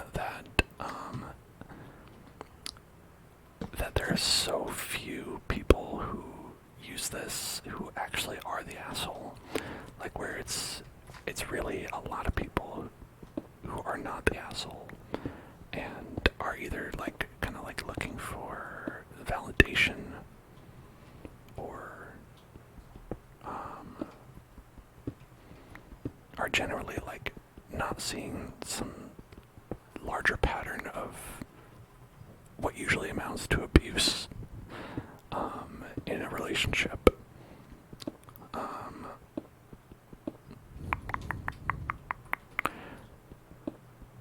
And I think the reason that you don't get a lot of people on Am I the Asshole who actually are assholes is probably because I have to imagine the people who are assholes know that they are, and are not gonna go ask Reddit to roast them because they're like, no, I know. I don't need to ask. I'm aware, and I don't want you to tell me. Or they've all deleted their posts after being mercilessly mocked.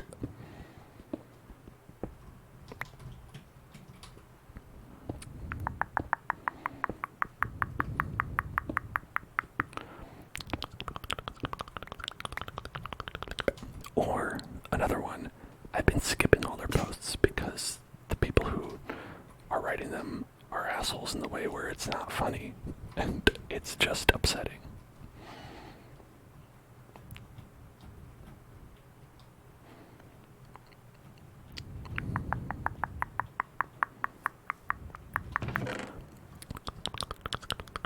There, the possibilities are endless. The possibilities are endless.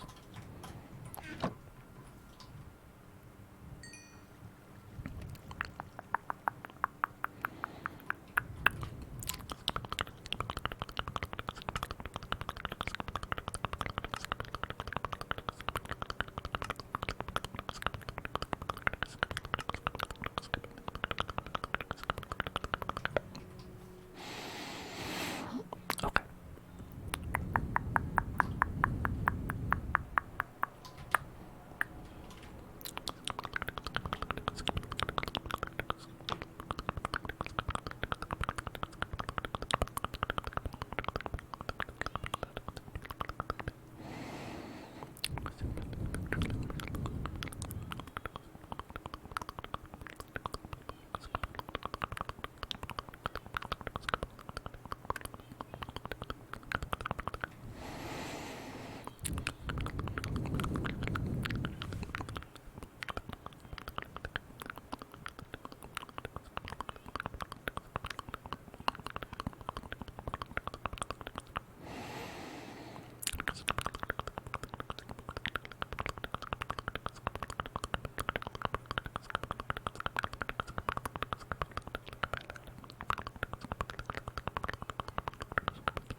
Alright, I'm not going to read this one.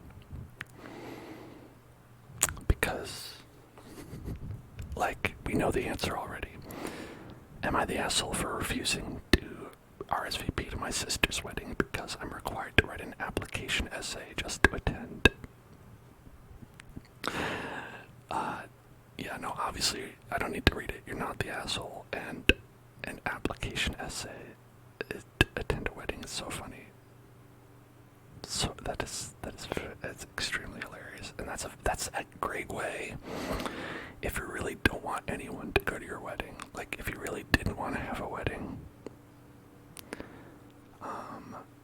and you want to actually make sure that 0 people show up because you're like, oh, this is great, we actually didn't have anything, is that you have an application and you're like, okay, alright, good. Everyone failed the application, and by everyone I mean 3 people sent an application in and everyone else didn't. So we don't actually have to have the wedding. Phew.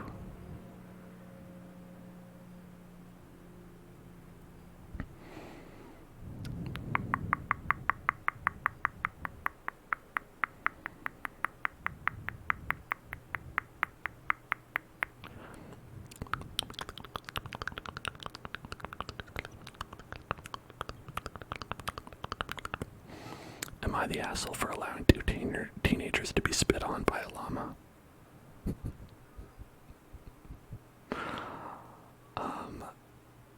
Great title. Great title.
Alright, we'll read it. We'll read it. Okay. Am I the asshole for allowing 2 teenagers to be spit on by a llama? I work at a petting zoo here. This weekend we had 2 teenagers, around 16, boyfriend and girlfriend, who were antagonizing a llama. I told them, you might want to cut that out. Llamas spit in self-defense. But they kind of laughed my warning off. Now, I knew that llama spit was a whole lot worse than they probably thought it was. But I decided not to tell them about that. I figured if they persisted, I trust the llama to teach them a lesson. The llama was being patient. A patient llama. At one point, it gave them a warning spit. Just saliva. And they went ew and laughed about it and brushed it off, and then kept going at it. Finally, the llama had enough and unleashed its green defensive spit that llamas are known for. It got the girl square in the face. She dropped to her knees and started retching and eventually threw up. Her boyfriend was gagging and ran away towards the building that I was in. To make things worse for them, I didn't even let them come in to wash up in the petting zoo's only bathroom. It was a slow day, so I just locked the doors. I told them I didn't want that smell inside and made them leave the farm without washing up. Am I the asshole? The girl's parents called me the next day and yelled at me saying this was too harsh. Maybe it was. I knew that if you don't wash out llama spit right away, the smell sinks into your skin and becomes extremely hard to remove. But I wanted the lesson to sink in as well.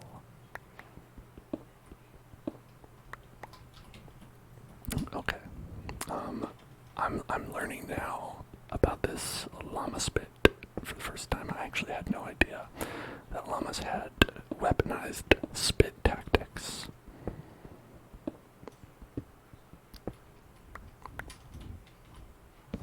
What an exciting animal fact to learn. And I'm going to say that the only crime this person has committed was probably not letting them come in and wash themselves off. Like, that's a little bit rude. The boyfriend and girlfriend who were visiting and antagonizing a llama. Monsters. Don't antagonize a llama whether or not it can, like, shoot stank beams at you with its mouth. Like,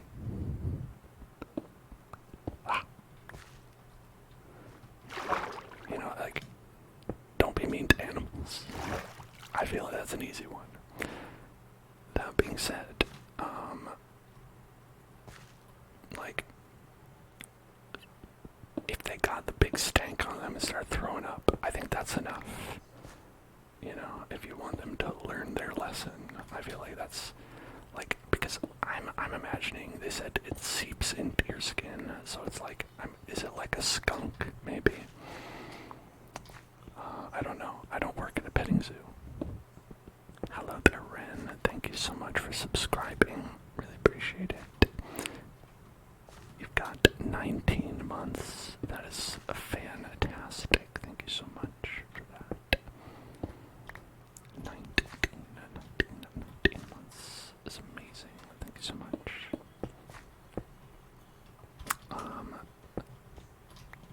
Have any of you ever been spit on by a llama? I imagine it's not an experience you forget.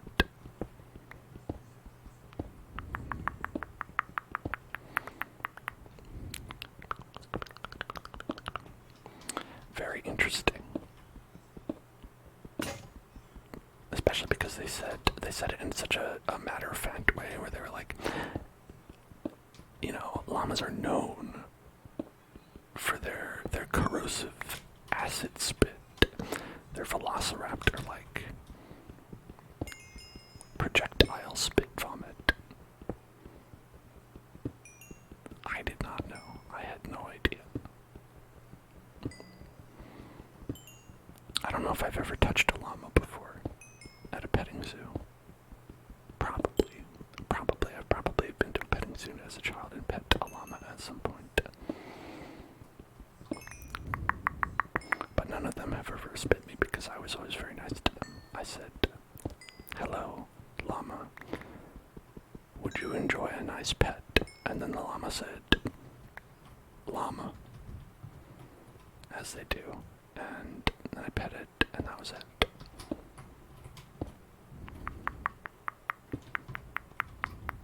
Alright, spicy meatball time.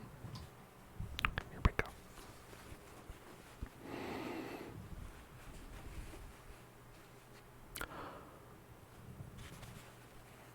Okay.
I don't know if I've ever found a really good use for diorite in Minecraft.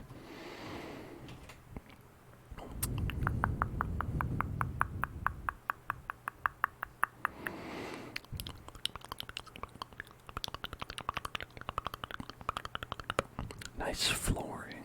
Okay, that's a good idea. Like as is, or do you like cut it into a shape with like a stone cutter?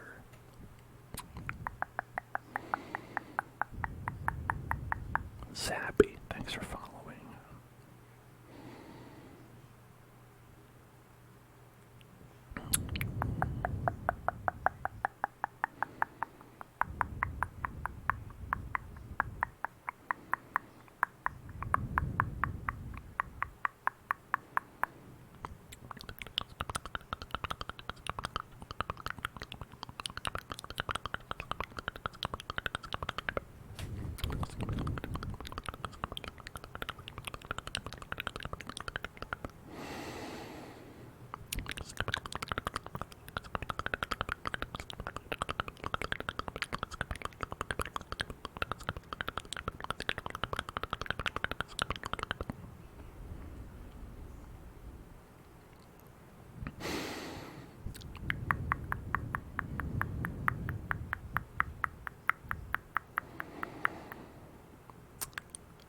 Okay, wow. A lot.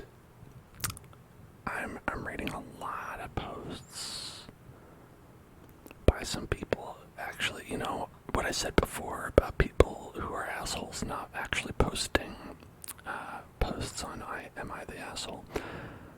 I take that back.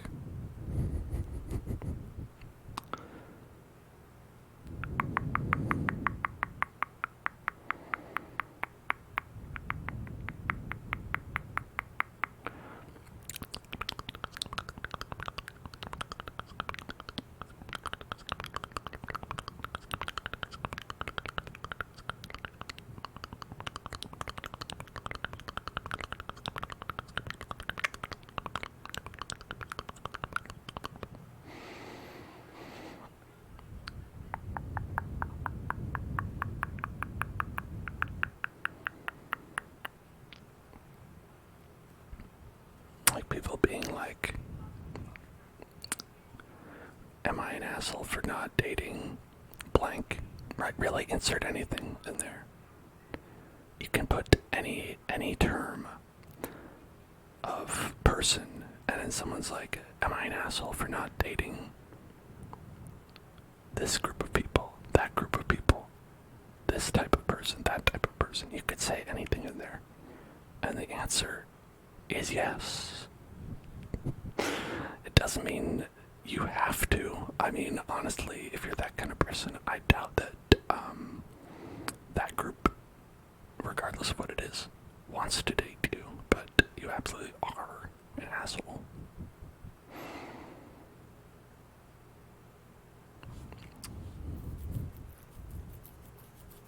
Okay, maybe not every group. I could think of a couple groups where you're alright.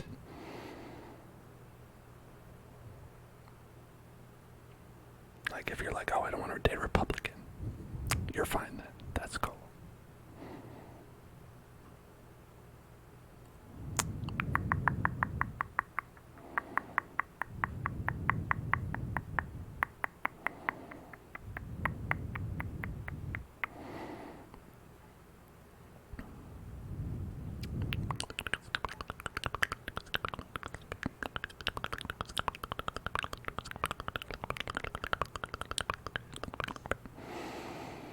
Okay, it's like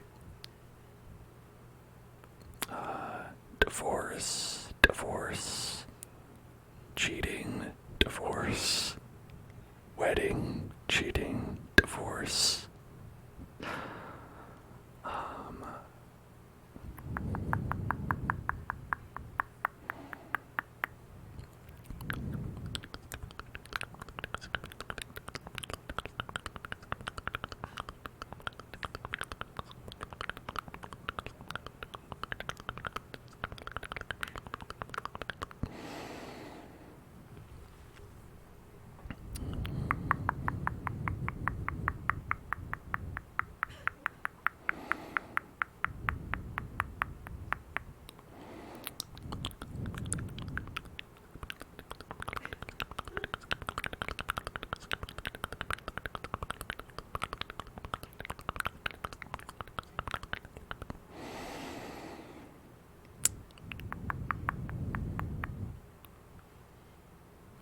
Okay.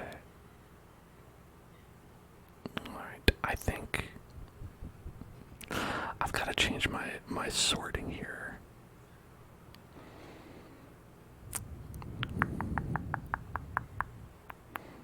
Okay.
You know, we haven't been reading that many.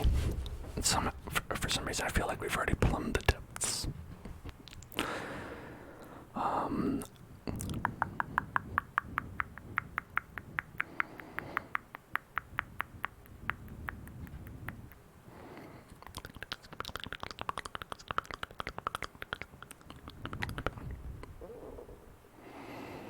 Okay. Alright, I got one. Alright. Hope you appreciate the depths to which I dive in Minecraft, and also on Reddit to find this. Would I be the asshole for spraying some kid with a garden hose daily after he walks all over our lawn? I, 37, male, live with my wife, 37, female, and a son and daughter, 9 and 11 respectively. Recently, there's been this kid who comes by our house after playing soccer and either rides his bike or walks over the lawn with his cleats on his way home. It started out as me giving him stern looks whenever I saw him, then it slowly progressed to me asking him just to go around. The last time I asked him to stop, he made a point to stop extra hard and twist his feet into the grass just to piss me off. Since then, I've just been hosing him. The first time I sprayed him with the hose, he ran off, but then for some reason he just started standing there while I hose him, like he enjoys it. Now, it's progressed to me sitting on my lawn chair, pointing my hose at him, and him just staring at me while he does. Sometimes, we even make small talk. Not gonna lie, it started off as a really bitter relationship, but I've actually gotten to know the kid quite well. We talk for maybe 15 to 20 minutes every day, and he doesn't seem to mind being hosed down after sweating hard playing soccer. He comes by daily, we just shoot the shit while I hose him, and he stands there for a bit. Wife told me I need to stop. Even after I explained it to her, she said I'm making us look like childish idiots. I guess I could stop, but honestly it's really funny waiting for him to come by, and I see no harm in it. Would I be the asshole? So, I read this one because as I was skimming it, I was like, wait, hold on. Hang on a second. Because at first, you know, it's like, oh yeah, maybe he's an asshole for like spraying an innocent kid, you know, with a hose. Maybe he's, you know, maybe the kid's being a real jerk and deserving it. But then like, hold on. They both like it. They love this fun game. This hose blasting game. They're just having a great time. I don't think there is an asshole. I think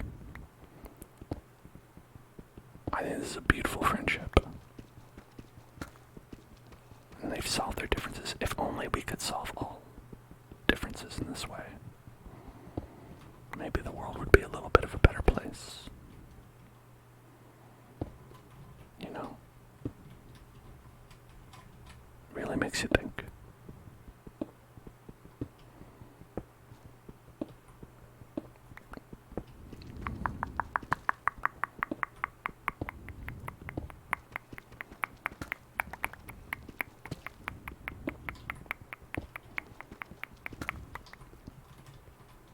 I don't think the kid needs any punishment. They've come to an agreement. The hostilities have ended. It is now just a beautiful friendship.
I think things in hardcore Minecraft always go best when I never face any resistance whatsoever.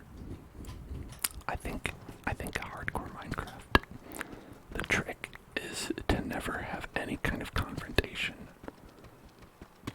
and never involve yourself in anything that might be even a little bit dangerous. And if you can do that, you can survive as long as you want. Here's my little gaming pro tip for anyone who wants to get better at hardcore Minecraft.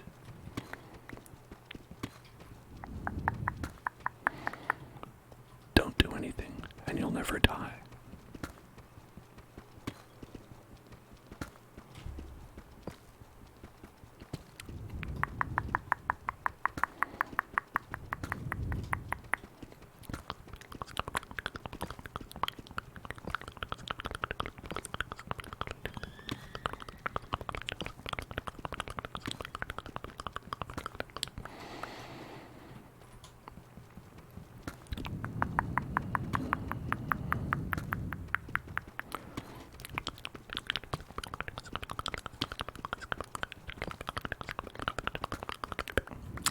That is really like one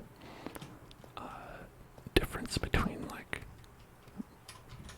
Minecraft survival and a lot of other like survival games, where like a lot of time you'll be playing one of them survival games and something will happen where you have to kind of like be working towards something at all times, or like there will be like threats you can't handle, like on your doorstep, like where they'll have like in Valheim they have like raids come in every so often, or like in Don't Starve, how like they'll have like world bosses pop up every season or so and come mess you up.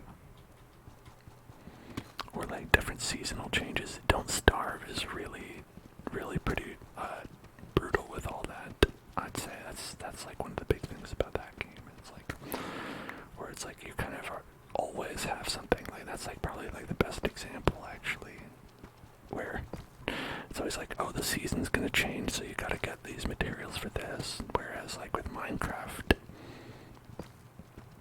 like I feel like I could put this up and sit here and then come back in like 300 days and I'll be like, I'm the best. I'm still alive. I'm the best.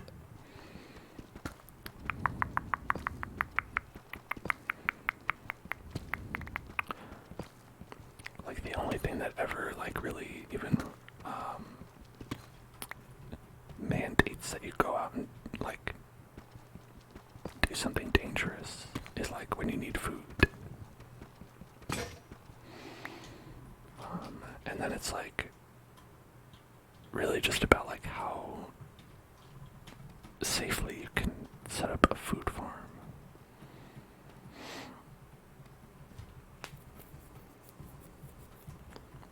Which you can usually do pretty safely. How are you doing, Zephyrus? How are you doing? How are you doing? How are you doing?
Definitely that could help if we had a nice door.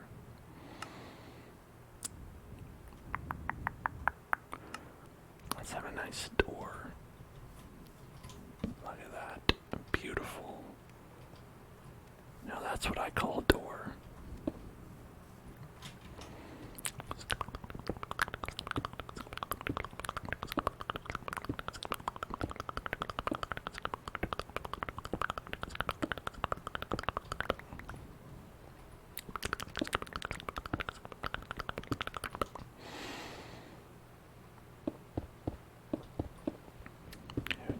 Diorite. Someone wanted us to make a nice floor out of diorite. A Doritos floor. Dorito floor. Dorito floor. Dorito floor.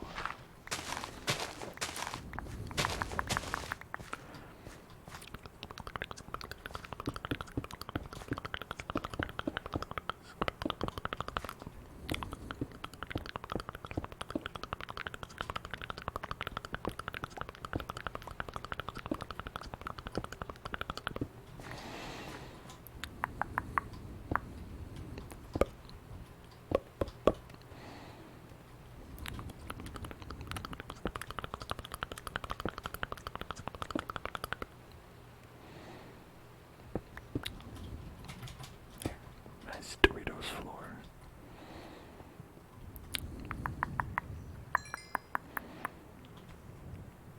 Doritos logos floros.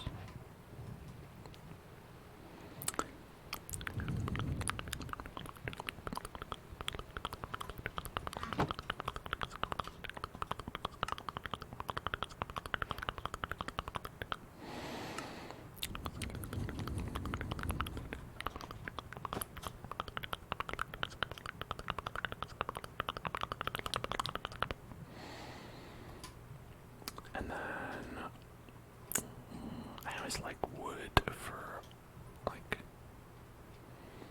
a wall. A wood wall seems nice to me, but I don't like dirt.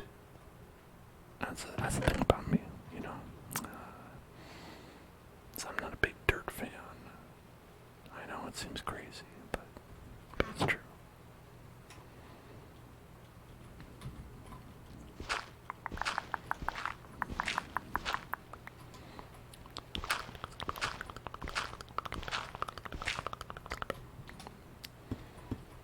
I can go with a good deep slate. Well, anything really, but deep slate ceiling, you know, it's got a nice tile to it.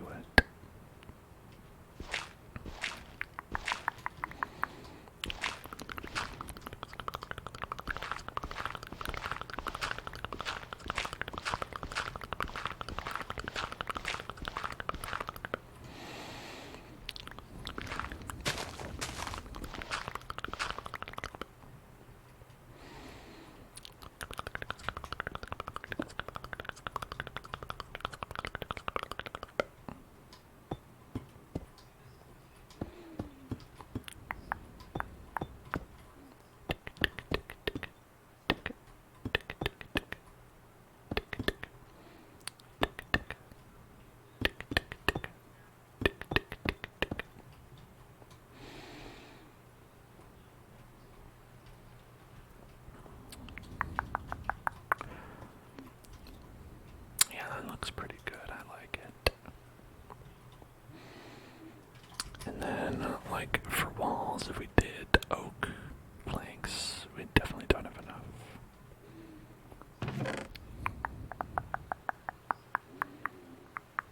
Yeah, nothing we can do about that.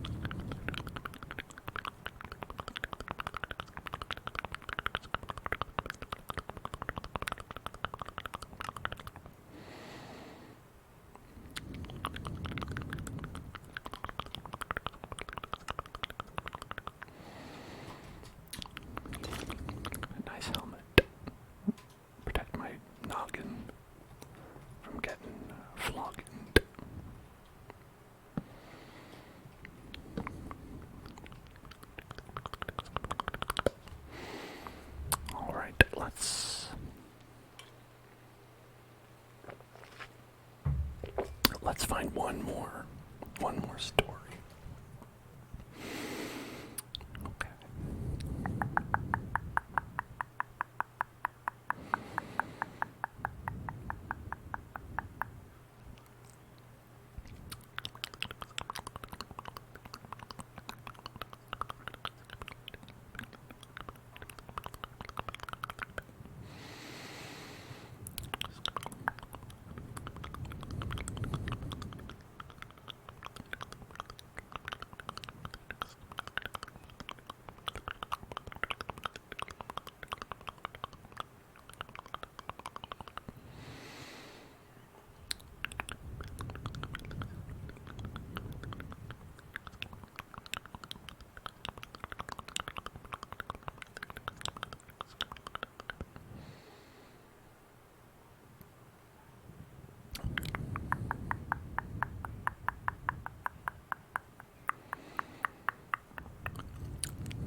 I did search by like top posts for like the last year, and then I went to like the top posts of like all time, and honestly, like not entirely impressed. I mean, it's real people's lives supposedly, so it's like I get it, but as in terms of like posts for our amusement, I don't know about that. I don't feel amused.